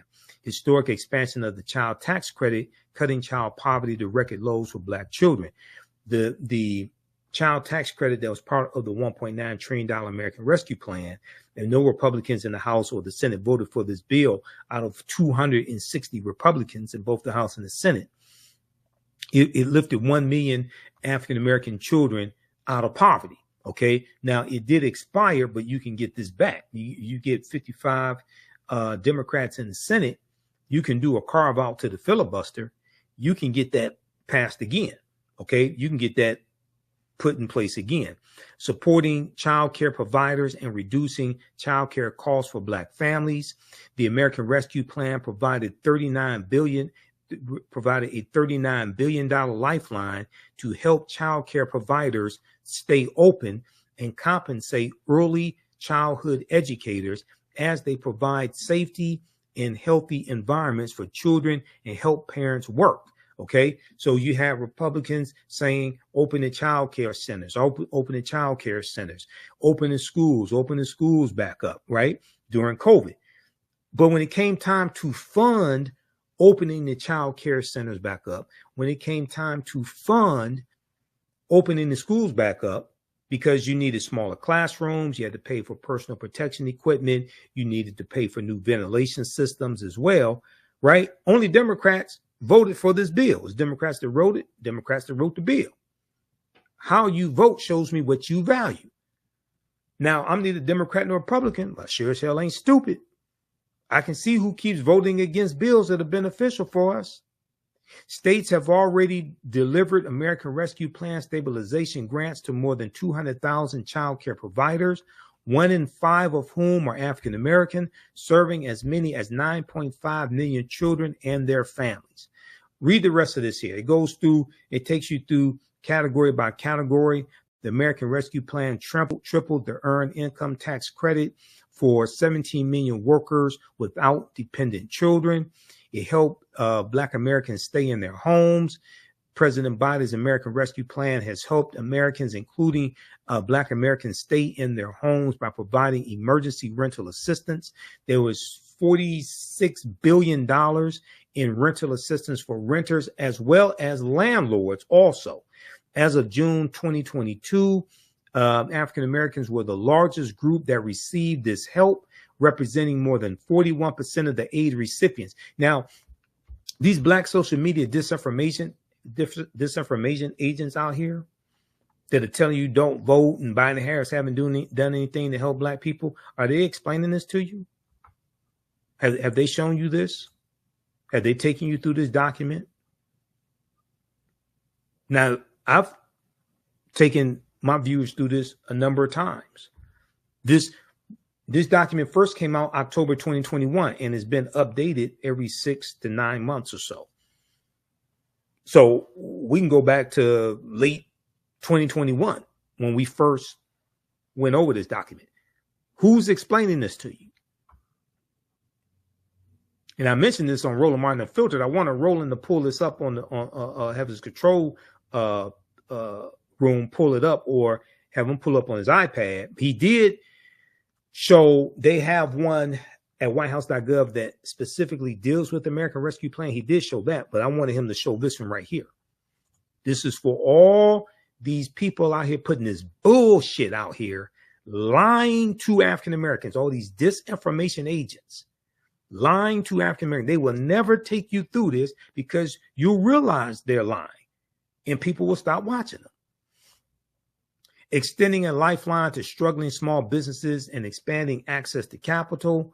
It goes through and takes you through all this. You go to whitehouse.gov, they have other information there, like the $16 billion that have been allocated to HBCUs since 2021 from the Biden-Harris administration. It's a record. That's a record amount of funding over those 3 years for HBCUs, $16 billion. Senator Tim Scott won't talk about that. Ensuring Black homeowners get full value for their homes. In March 2022, the Biden-Harris administration's Interagency Task Force on Property Appraisal and Valuation Equity, acronym PAVE, released the PAVE Action Plan, which represents the most wide-ranging set of reforms ever put forward to advance equity in the home appraisal process. Federal agencies are taking action on bias across all stages of the valuation process.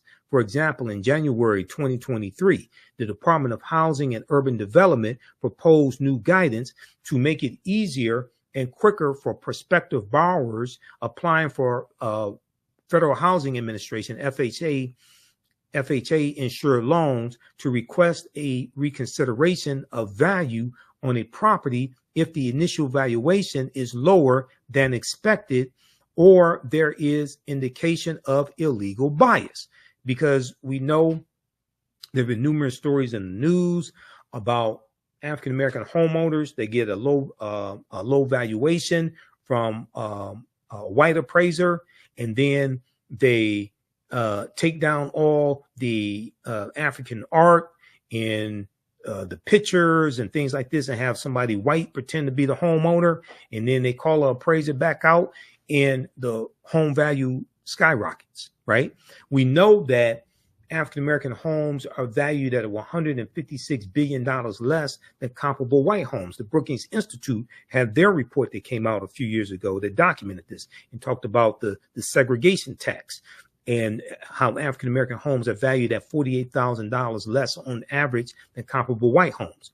Protecting Black Americans' access to housing by combating housing discrimination. You can read that. New actions to protect renters and promote rental affordability. Leveraging federal procurement to narrow the racial wealth gap for Black entrepreneurs and families. Federal procurement is one of our most powerful tools to advance equity and build wealth. Now, median household wealth for African Americans has increased 60% under the Biden-Harris administration also, just so people understand.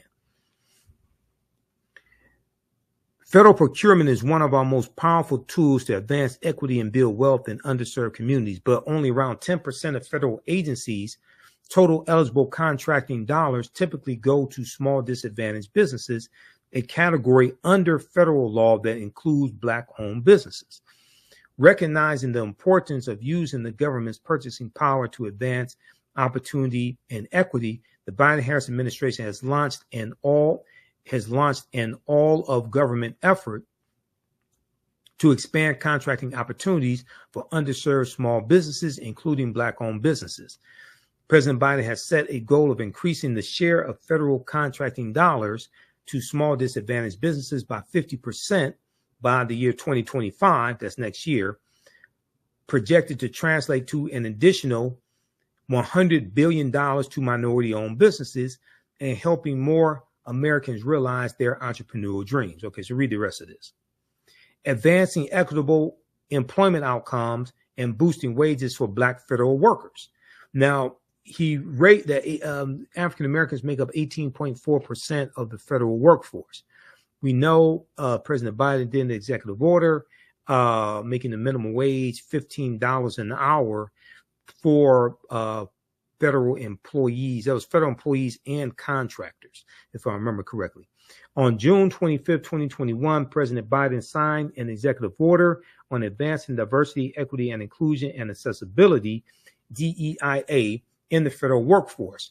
This executive order launched a whole of government, WHOLE, initiative to cultivate a federal workforce that draws from the full diversity of the nation and that advances equitable employment opportunities for workers from underserved communities. Okay, so read the rest of that. Oh, yeah, here we go. Yep, $15 minimum wage. Okay. Further, President Biden has taken a series of executive actions leading to a $15 minimum wage for employees of federal contractors and federal employees. So I was correct. It's both federal employees and employees of federal contractors. These actions impacted more than 370,000 workers in 2022 alone, including African-American workers who disproportionately make up this population, helping to address long-standing wage disparities. Okay, who's explaining this to you? Reversing decades of disinvestment through bipartisan infrastructure law. That's the $1.2 trillion infrastructure bill. Okay, so read the rest of this here. I don't have time to get this. Is 36 pages. I don't have time to go through all this. But this and other documents like this are at whitehouse.gov, official website of the White House. The Biden-Harris administration advances equity and opportunity for Black Americans and communities across the country. So when we vote, we're voting to keep policies like this in place, because if Trump gets in office, he's going to reverse these policies.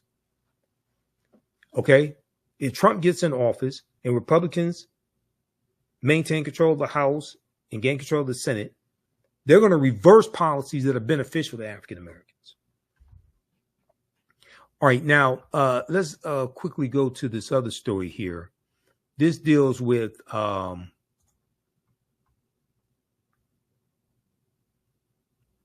Negro Leagues. There was I posted this piece from CBSNews.com, and we talked about this on Roland Martin and Filter. We spoke with Josh Gibson's great grandson, actually. Josh Gibson of the Homestead Grays. Homestead Grays. I think I said Homestead Braves earlier. Homestead Grays.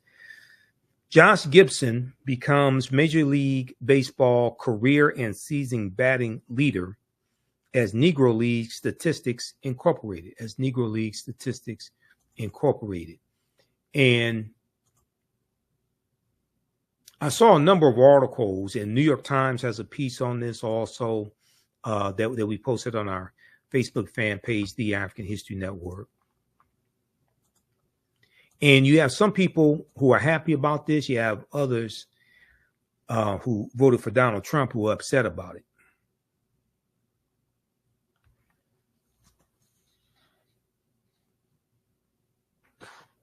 This is so there's one from the Associated Press also. This is the one from CBS News that I posted. Statistics from Negro Leagues officially integrated into Major League Baseball books.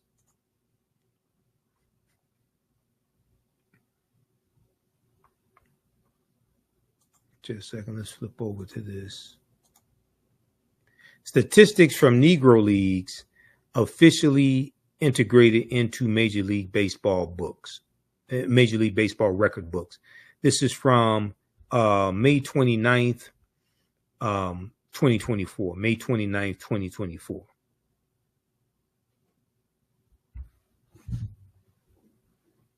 From CBSNews.com. I'm trying to close out all these ads and stuff popping, the videos popping up. In a milestone decision, decades in the making, Major League Baseball announced Tuesday that it is now incorporating statistics of Negro leagues that operated in the 1920s, 30s, and 40s into record books. Okay, Negro leagues that operated in the 1920s, 30s, and 40s into record books. This initiative is focused on ensuring that future generations of fans have access to the statistics and milestones of all of those who made the Negro Leagues possible, Major League Baseball Commissioner Rob Manfred said in a statement provided to the Associated Press.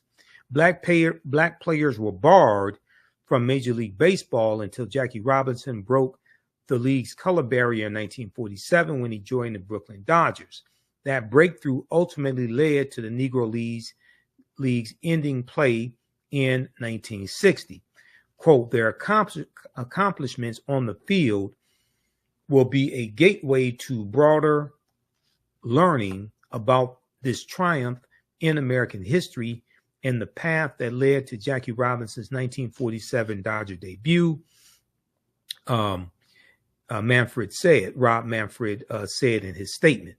Now, in 2020, in the wake of America's reckoning with racial injustice following the murder of George Floyd, Major League Baseball announced that it was elevating 7 Negro leagues that operated from 1920 to 1948 to Major League status.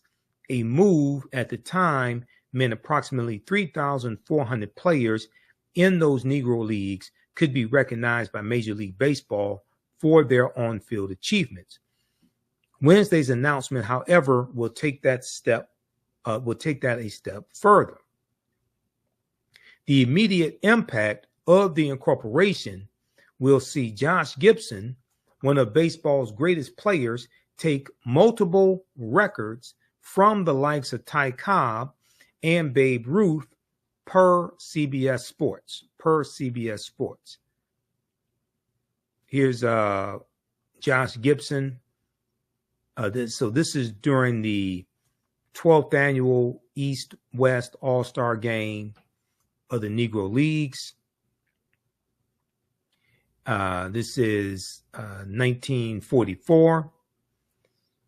American baseball player Josh Gibson of the East team creates a cloud of dust as he slides into home plate during the fourth inning at Comiskey Park, Chicago, Illinois, on August 13th, 1944. West team's catcher Ted Ratcliffe is visible at right. Now, Josh Gibson will become the all-time leader in career batting average and at 372, passing Ty Cobb's mark of 366, according to CBS Sports.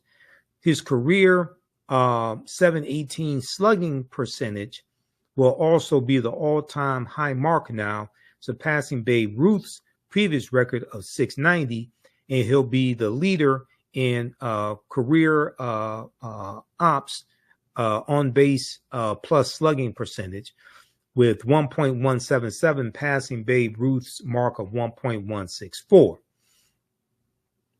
Sean Gibson, who was on Roland Martin Unfiltered on Friday with us, Sean Gibson is the great grandson of Josh Gibson. He told USA Today in a statement on Tuesday, when you hear Josh Gibson's name, now it's not just that he was the greatest player in the Negro Leagues, but one of the greatest of all time. These aren't just Negro League stats. They're Major League Baseball stats. Okay. Now, so read the rest of this piece here. And some people are saying, well, the Negro Leagues, those players, they didn't play with the best players.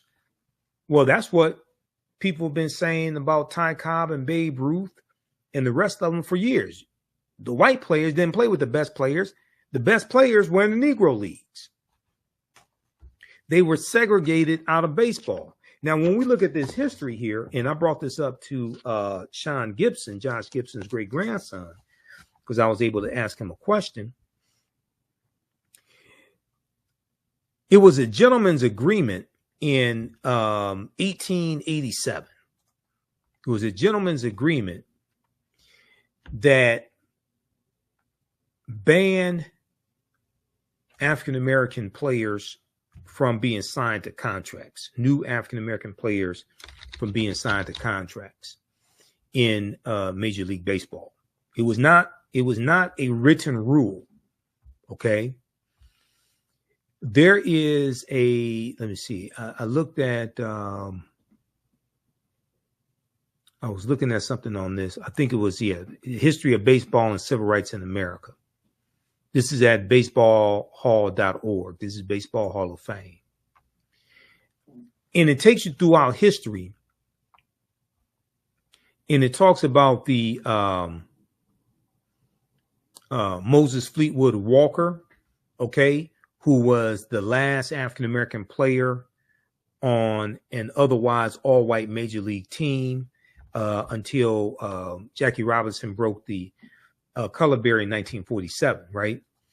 But here's the thing: you can be an Afro-Cuban, or you could be Afro-Latino, and still be signed to a contract, okay? Or you could just say, you were Afro-Latino or something like that, and speak with an accent, and you could be signed to a contract.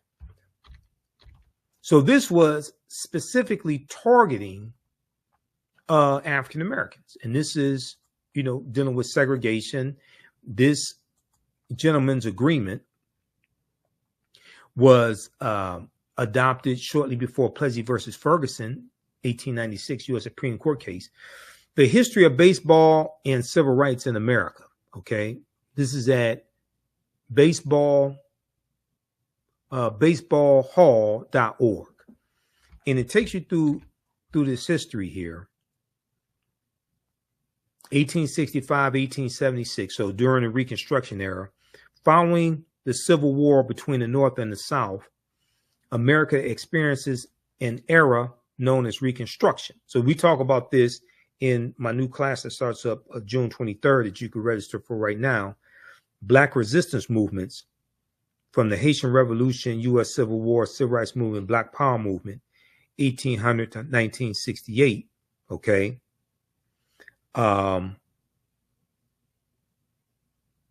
So we talk about this.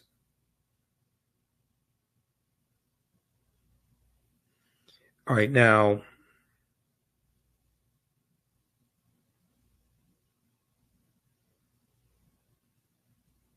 so I'm looking at a breaking news story. Representative Sheila Jackson Lee has announced that she has pancreatic cancer, because I'm looking at Roland's Instagram page.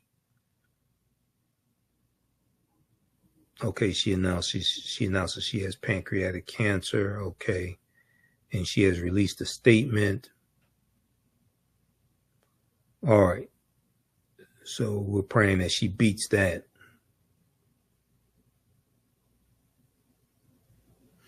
All right, now,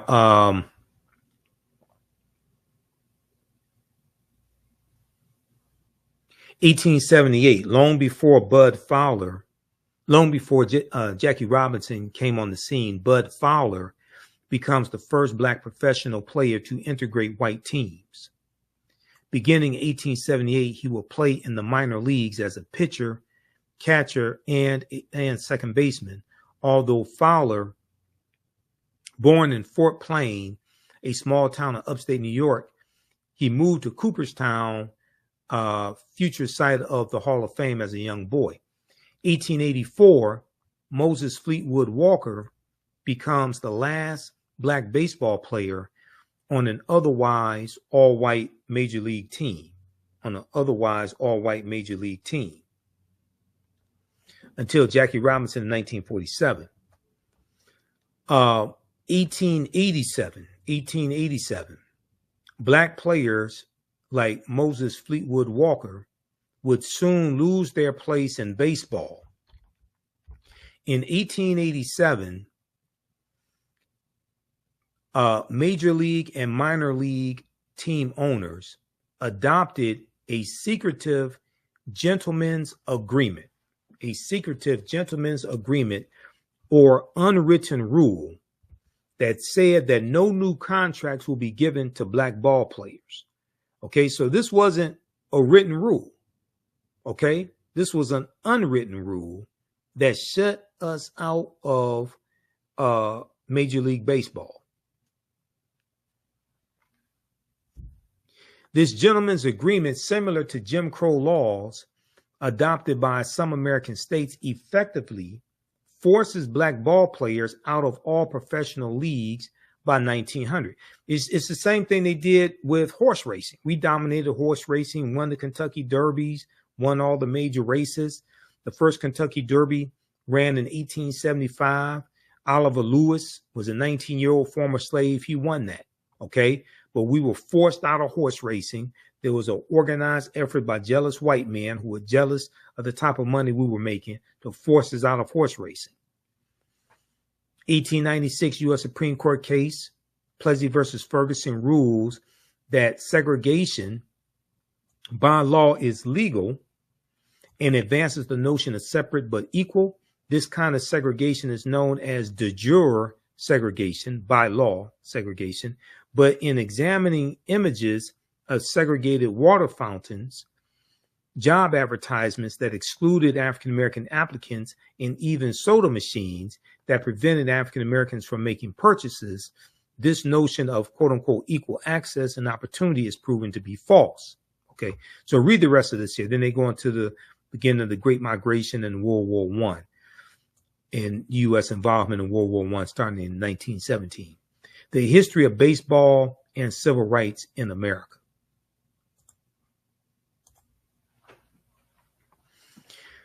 All right, now, lastly, last topic, and then I have to get out of here. And be sure to visit our website. If you, how do you all like this type of information? How do you all like this type of information? Give us a thumbs up, give us a heart, give us a like on this broadcast. Be sure to register for the online history classes that I teach on Saturdays and Sundays. We have a few more sessions of ancient Kemet, the Moors, and the Ma'afa. Kemet, one of the original names of Egypt. Ancient Kemet, the Moors, and the Ma'afa. Understand the transatlantic slave trade, what they didn't teach you in school. That's on sale, $60. We do the sessions live. All the sessions are archived and recorded. You can go back and watch anytime. So we have the information right on the homepage of our website. We do that Saturdays, 4 p.m. Eastern Standard Time. Click right here and register here. As soon as you register, you can watch the previous classes. Join us in our next class session. Download the class lesson plan here. My new class that starts up Saturday, June 23rd, 4 p.m. Eastern Standard Time. Black resistance movements, Haitian Revolution, U.S. Civil War, Civil Rights Movement, Black Power Movement, 1800 to 1968. That's on sale, $80. Click right here to register for that. There's bonus content that you can start watching immediately. And you also get the last two sessions. You'll get the last two sessions of the ancient understanding the transatlantic slave trade. You get that also. Okay. We have a bundle pack where you can register for both full courses as well. That bundle pack is on sale, $120. Okay. And even after the course is over with, you can go back and watch the entire class. All right, now, and we'll post the link here. That's at our website, AfricanHistoryNetwork.com. Back on May 10th, when I was on Roland Martin Unfiltered, we talked about this story here of lawmakers, African-American lawmakers reintroducing the Crown Act. Okay, the Crown Act. And this fights discrimination against African-American hairstyles. There was a article from TheAHNShow.com that deals with this. And I was going through really researching this topic.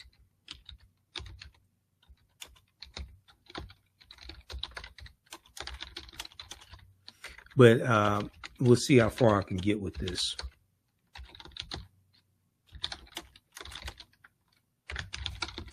So we remember that they tried to get the Crown Act passed before it passed the House of Representatives. Mostly Republicans voted against it. I think only 14 Republicans voted for it.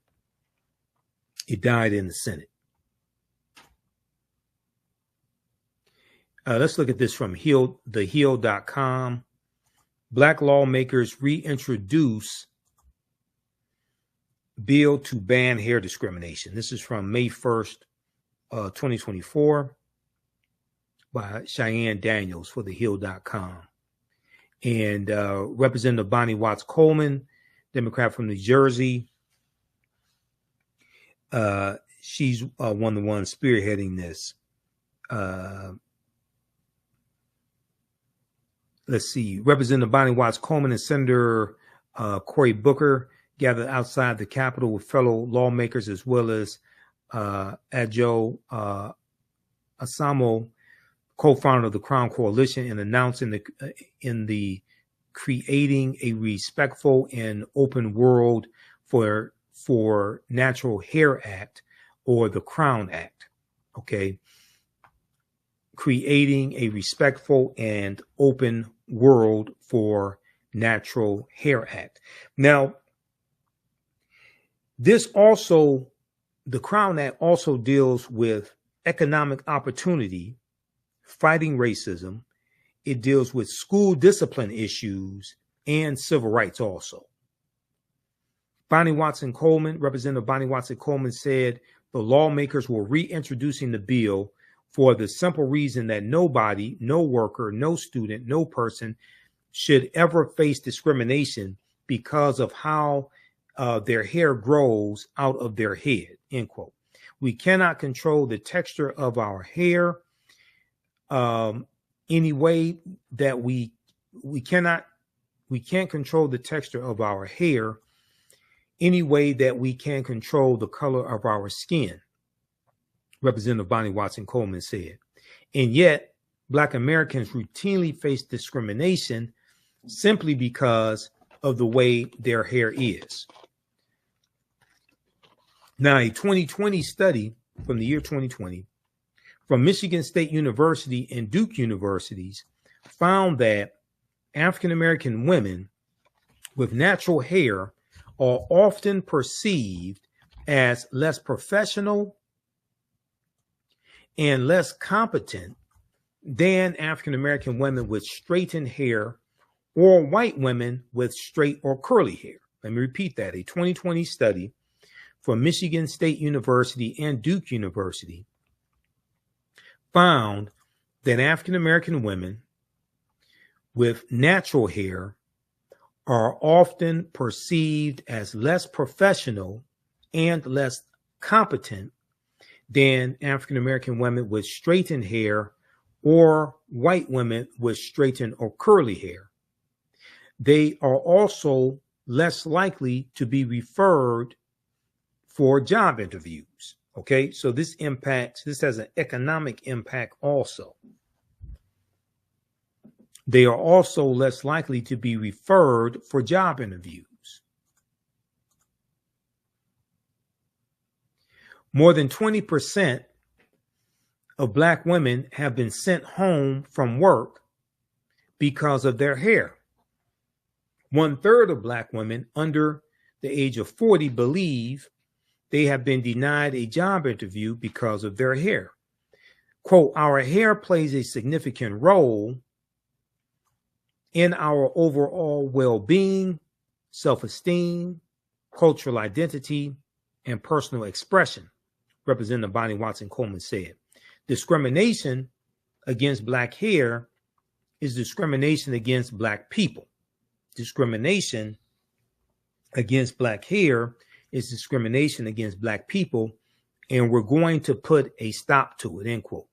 Now, the Crown Act would prohibit discrimination based on an individual's texture of hair or hairstyle that is coiled or tightly curled or in locks, cornrows, twists, braids, bantu knots, afros, and any other style of hair commonly associated with a race or national origin in the definition of racial discrimination.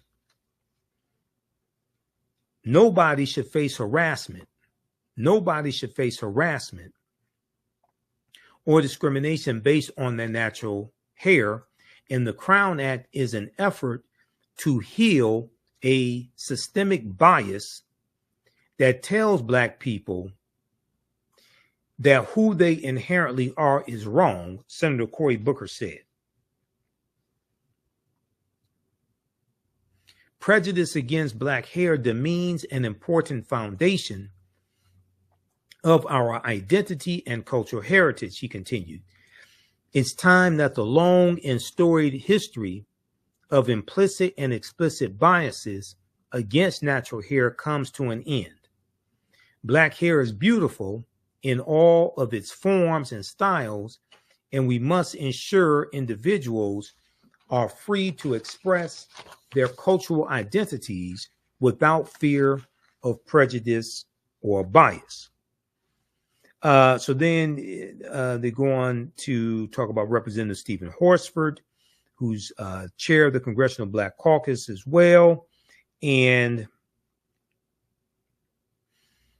let me see. I'm just looking at here some comments. Okay.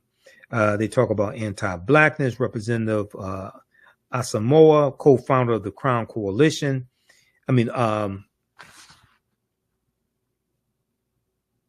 Adoja B. Asamoah, co-founder of the Crown Coalition. Yeah, Representative Asamoah. Let's see. Let's look at this comment here. They talk about Daryl George, the African-American male Texas student who was suspended from school because of the length of his locks.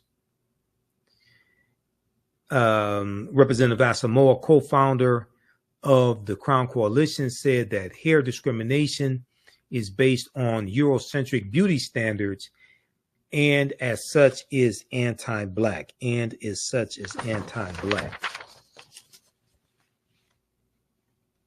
Now, this also deals with issues of African-American children being disciplined more in school.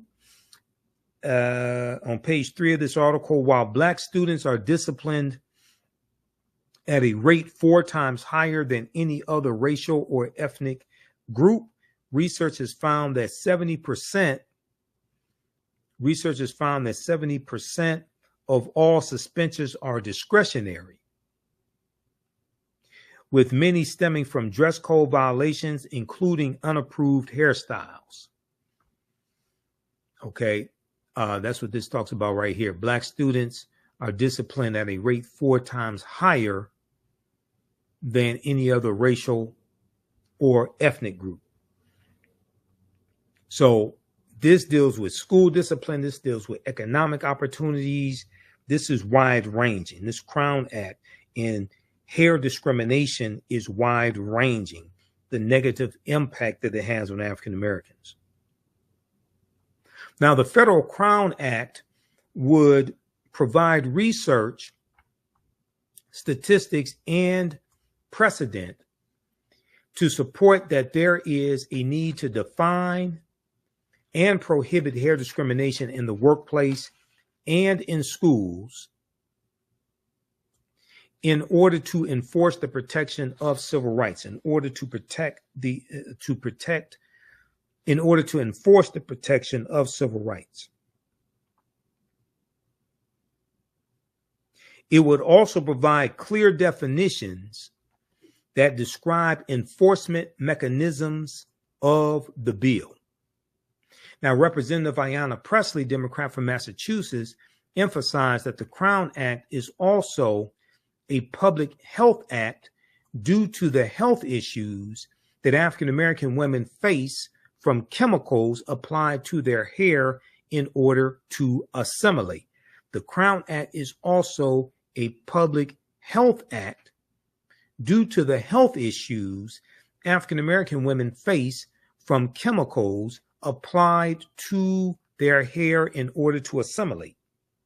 But she added, it's also about sending a message to Black Americans everywhere that they belong. She said, whether you are a student in the classroom, an employee in the workplace, or the next Supreme Court justice, you belong everywhere exactly as you are. Okay, so read this piece here from thehill.com dealing with the Crown Act. Black lawmakers reintroduce bill to ban hair discrimination. This is from May 1st, 2024. CNN.com also has a piece on this as well, because I looked at numerous articles on this. I want to go to this story here from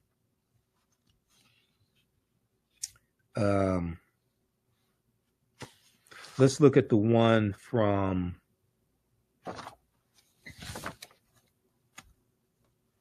Reuters.com. We may look at the one from CNN also. There's another one from CNN.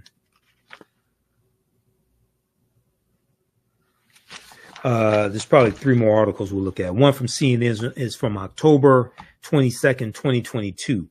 When it comes to their hair, Black women face a difficult choice.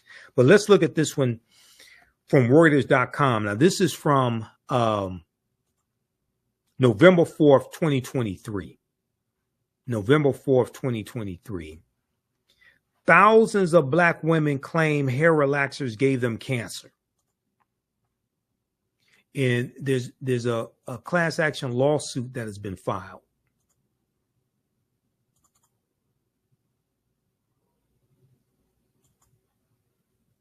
Let's pull this one up.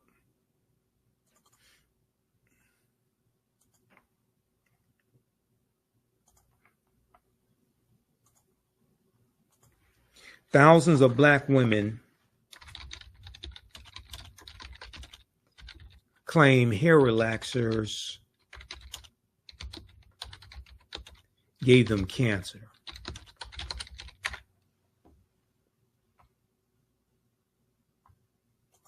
This is from Reuters.com. So they talk about Sheila Bush, who's a cosmetologist.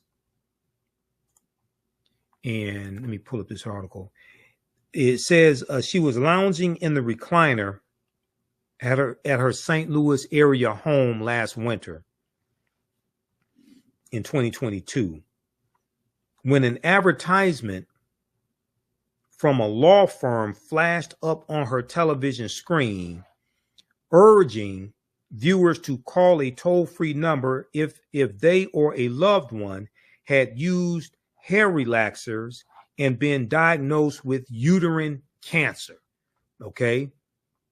Hair relaxers, had used hair relaxers and had been diagnosed with uterine cancer.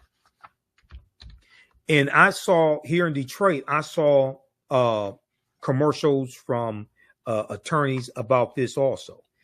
After seeing the ad 3 times, Sheila Bush, who said she had used hair relaxers every 6 weeks for most of her life and was diagnosed with uterine cancer about a decade ago, decided to pick up the phone. And here's a picture of Sheila Bush here. The ads that Sheila Bush saw on television, as well as on her social media feeds, were part of a nationwide effort by law firms to sign up black women to file lawsuits alleging at least a dozen cosmetic companies,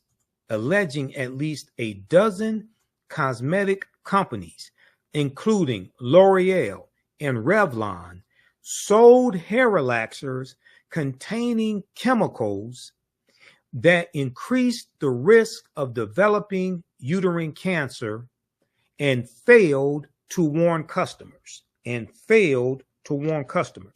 Now, the recruitment campaign launched in October 2022, days after a U.S. National Institutes of Health, NIH, U.S. National Institutes of Health study found an association, though not a causal link, but an association between frequent use of chemical hair relaxers and uterine cancer.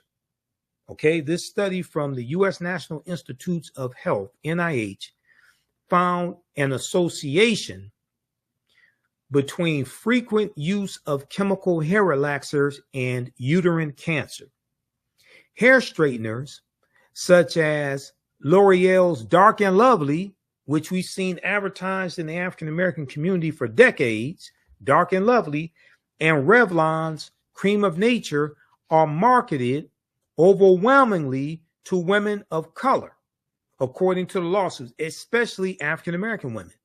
Some of the ads show black women applying hair products before cutting to a summary of the National Institutes of Health studies findings. Now, L'Oreal and Revlon told Reuters their products are subject to rigorous safety reviews. The companies noted that the authors of the NIH study said they did not draw definitive conclusions about the cause of the women's cancers, and that more research is warranted.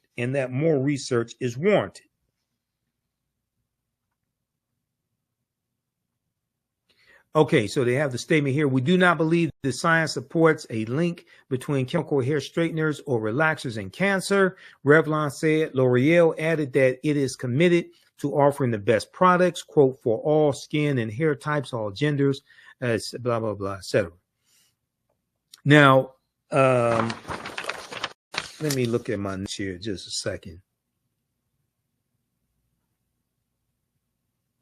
Now, the cases face hurdles in addition to potential limitations of the MIH study. But the cases face hurdles. In addition to the potential limitations of the NIH study, plaintiffs are suing multiple companies, and if women lack receipts, they may struggle to provide evidence that they used specific products.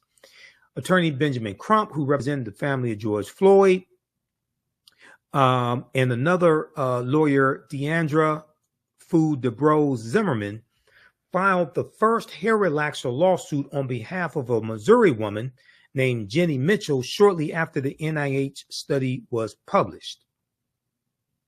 Since then, more than 7,000 similar lawsuits have been filed by many plaintiffs' lawyers.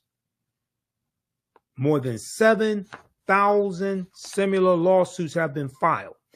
The cases have been consolidated in a Chicago federal court as part of a multi-district litigation proceeding, a procedure designed to more efficiently manage lawsuits filed in multiple jurisdictions. Even though the legal claims asserted in the lawsuits don't allege racial discrimination, attorney Benjamin Crump says the cases should be viewed as essentially civil rights issues, For Black women, quote, it's projected on them that they have to live up to some kind of European standard of beauty. Attorney Benjamin Crump, who represents plaintiffs in high-profile racial discrimination cases and is a regular on cable news, said in an interview. Now, Sheila Bush is now 69 years old.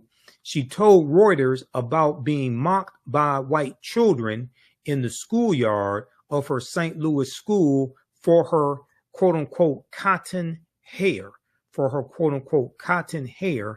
a common derogatory term used for Black hair texture.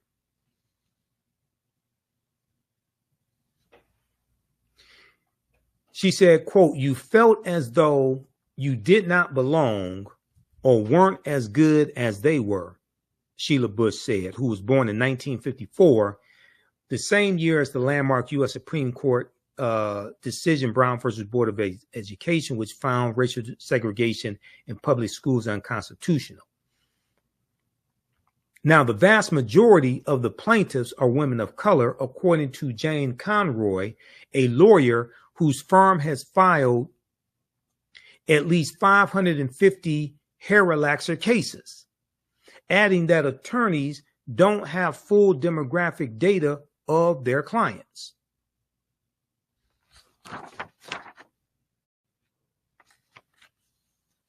Now, the cases come at a time when Black people are increasingly embracing natural hairstyles.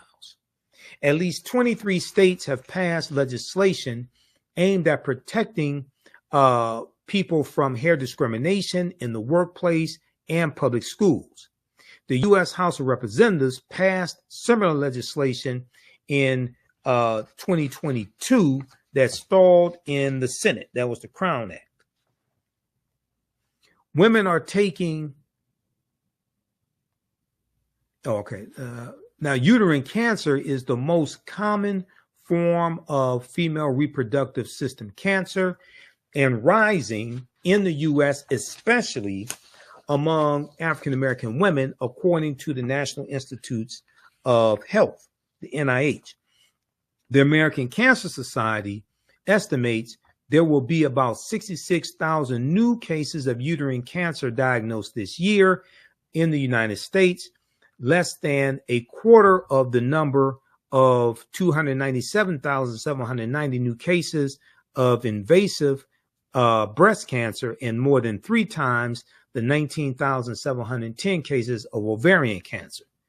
The NIH study of more than 33,000 women found that those who reported using hair straightener products more than 4 times in the previous year were more than twice as likely to develop uterine cancer as those who did not. Let me repeat this. the NIH study of more than 33,000 women found that those who reported using hair straightening products more than 4 times in the previous year were more than twice as likely to develop uterine cancer as those who did not. A total of 378 women in the study developed uterine cancer. Black women used the products more frequently than others, the study found.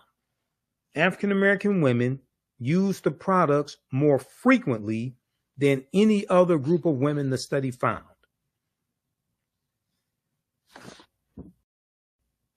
All right, read this here. Read the rest of this article. They also go on to talk about formaldehyde, which is a carcinogen and is used in some of these products. The U.S. There was a ban on formaldehyde. It was used. The U.S. Food and Drug Administration plans to propose next April, which would be April 2024, a rule that would ban formaldehyde and formaldehyde-releasing chemicals from hair straightening products. So I'm not sure if that ban is going into effect yet. An agency spokesperson provided no further details on timing. Formaldehyde is a known carcinogen and has been linked to nasopharyngeal cancer and leukemia, according to the World Health Organization, the WHO. The NIH study said phthalates and the other chemicals are suspected endocrine disruptors, which can interfere with the body's hormones and are suspected of contributing to cancer risks. That deals with the endocrine system, okay? And these are endocrine disruptors. All right, so read the rest of this article here from Reuters.com. Thousands of Black women claim hair relaxers gave them. Thousands of Black women claim hair relaxers gave them cancer.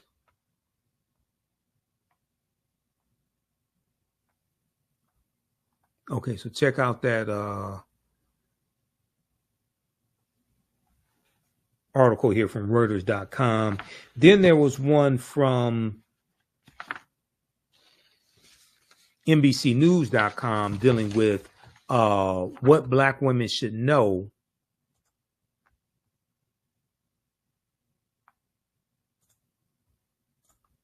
about hair relaxers and their health.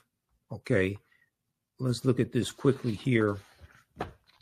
So I went through and read all these articles, but I don't have time to get through all the information here.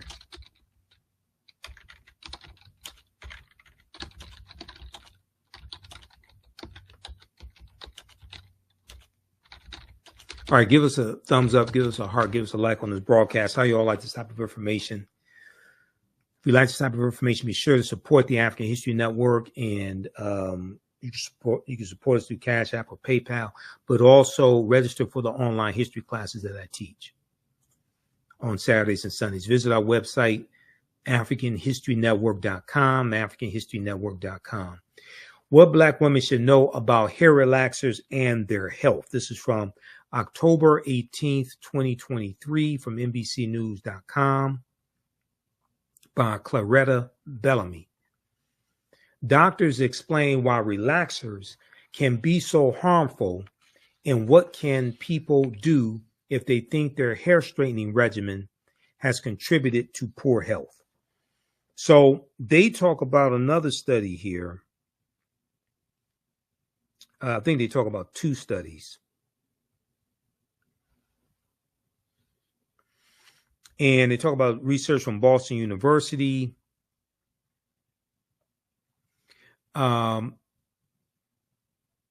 Several landmark studies have been published in the last year, highlighting the link between chemical hair relaxers, which break down proteins in hair to straighten it, and increased rates of uterine cancer, increased rates of uterine cancer.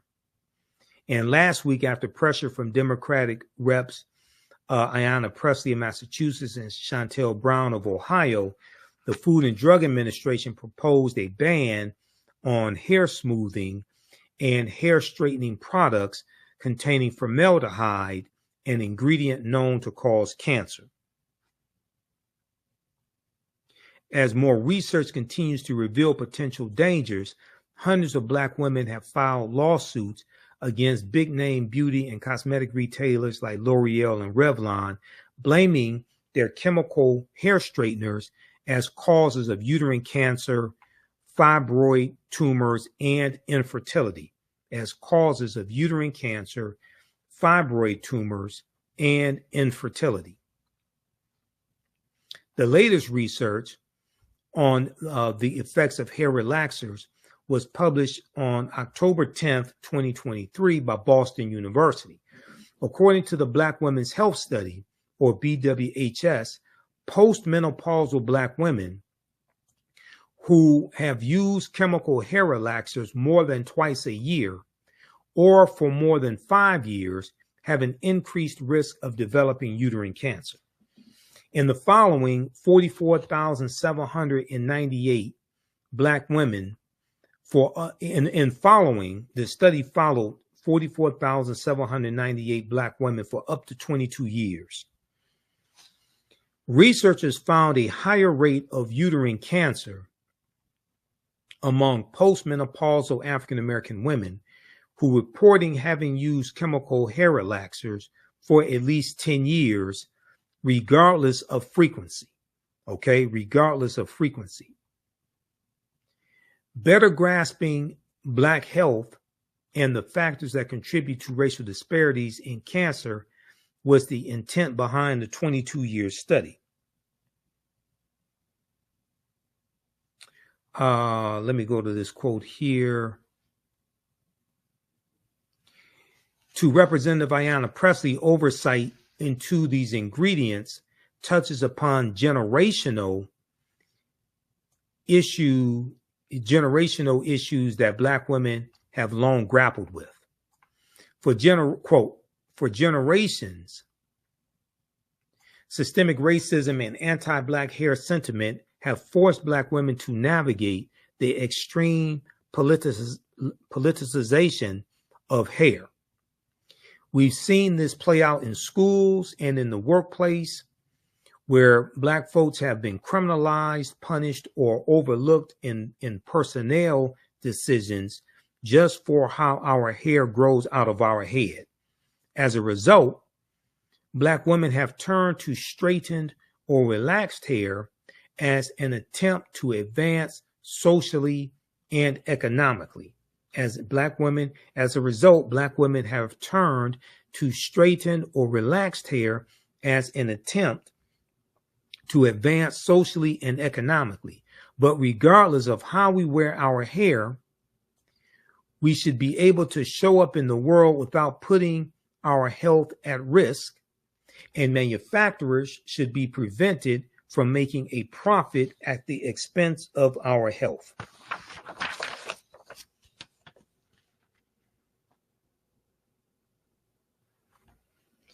Okay, so it goes on to talk about what has the research said about chemical hair relaxers and women's health so far.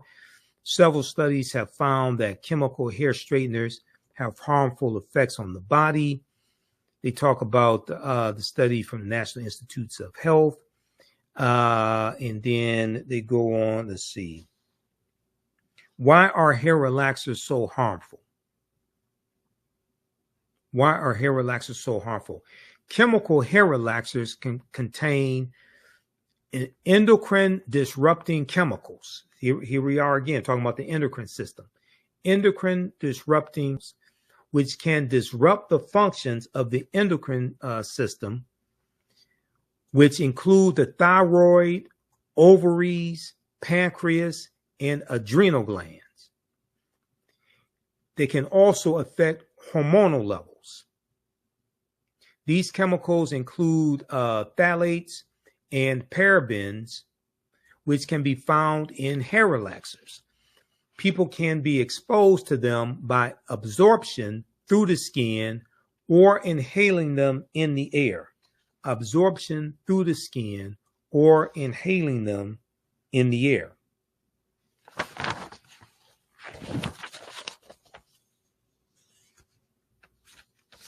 All right, read the rest of this article here from NBCnews.com. Excellent article.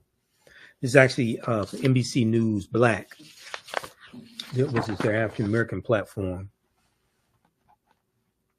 What Black women should know about hair relaxers and their health. This is from October 18th, 2023. All right, and then also CNN has this article called "When It Comes to Their Hair,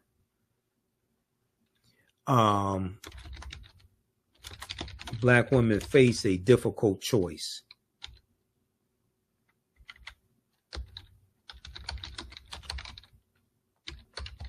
You can take a look at this. This is from October 22nd, 2022. Another excellent article on this topic. And this deals with the effects of racism. Racism is a system of advantage and privilege distributed based upon race, which comes out of the ideology of European white supremacy.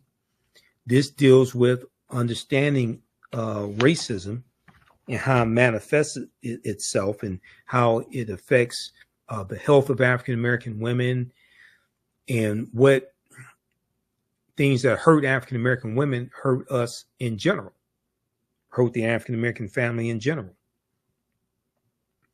how it impacts us economically, hair discrimination, discipline of African-American students in school, all of this.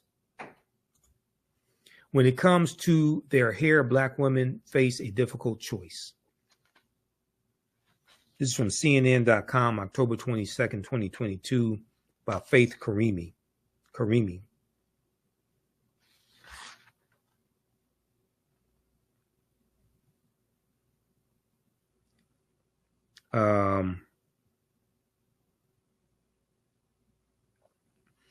Page 2 of this article. The findings follow a similar, let's see, so they talk about some Black women say they feel social and economic pressure to straighten their hair.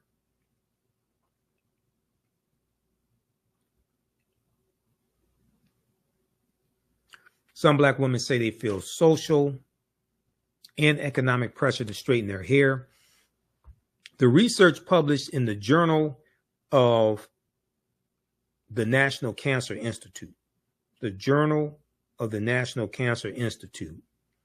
found a connection between using certain hair straighteners, such as chemical relaxers and pressing products, and an increased risk of uterine cancer, the most common cancer of the female reproductive system.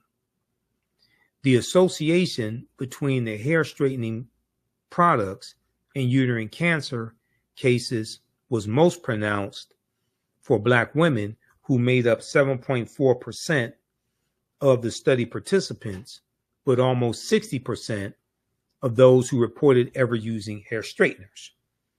Almost 60% of those who ever reported using hair straighteners. The findings follow a similar study in 2019 that linked the use of permanent hair dye and chemical hair straighteners to a higher risk of breast cancer. That was a 2019 study. I read about that one also. I remember when that came out. The risk was more than 6 times higher for Black women. So this 2019 study linked the usage of permanent hair dye and chemical hair straighteners to a higher risk of breast cancer.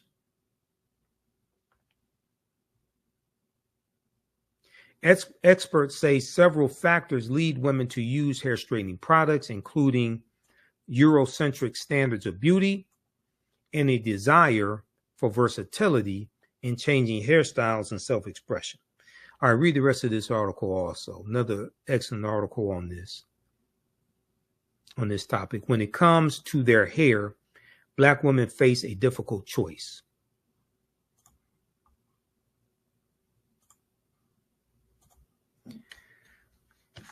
All right, look, we're going to get out of here. Hey, if you'd like this type of information, support the African History Network, $, the AHN show through Cash App. How'd you all like this show today? How'd you like this type of information? Give us a thumbs up, give us a heart, give us a like on the broadcast. Be sure to register for the online classes that I teach. Visit our website, AfricanHistoryNetwork.com. AfricanHistoryNetwork.com. We have the information there. As soon as you register, you can start watching the content. Join us in our next class. And be sure to support us through PayPal or Cash App.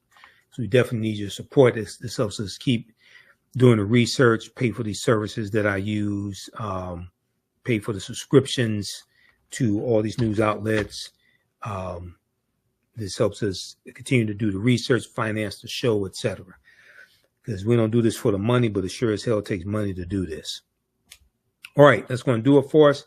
Follow us on our Facebook fan page, The African History Network, our YouTube channel, Michael Imhotep, IMHOTEP, Michael Imhotep on Instagram. And we have our social media platforms, our handles at the top of our website. Remember, right now is corrects wrong behavior. It's not over till we win. Wakanda forever. We'll talk to you next time. Peace.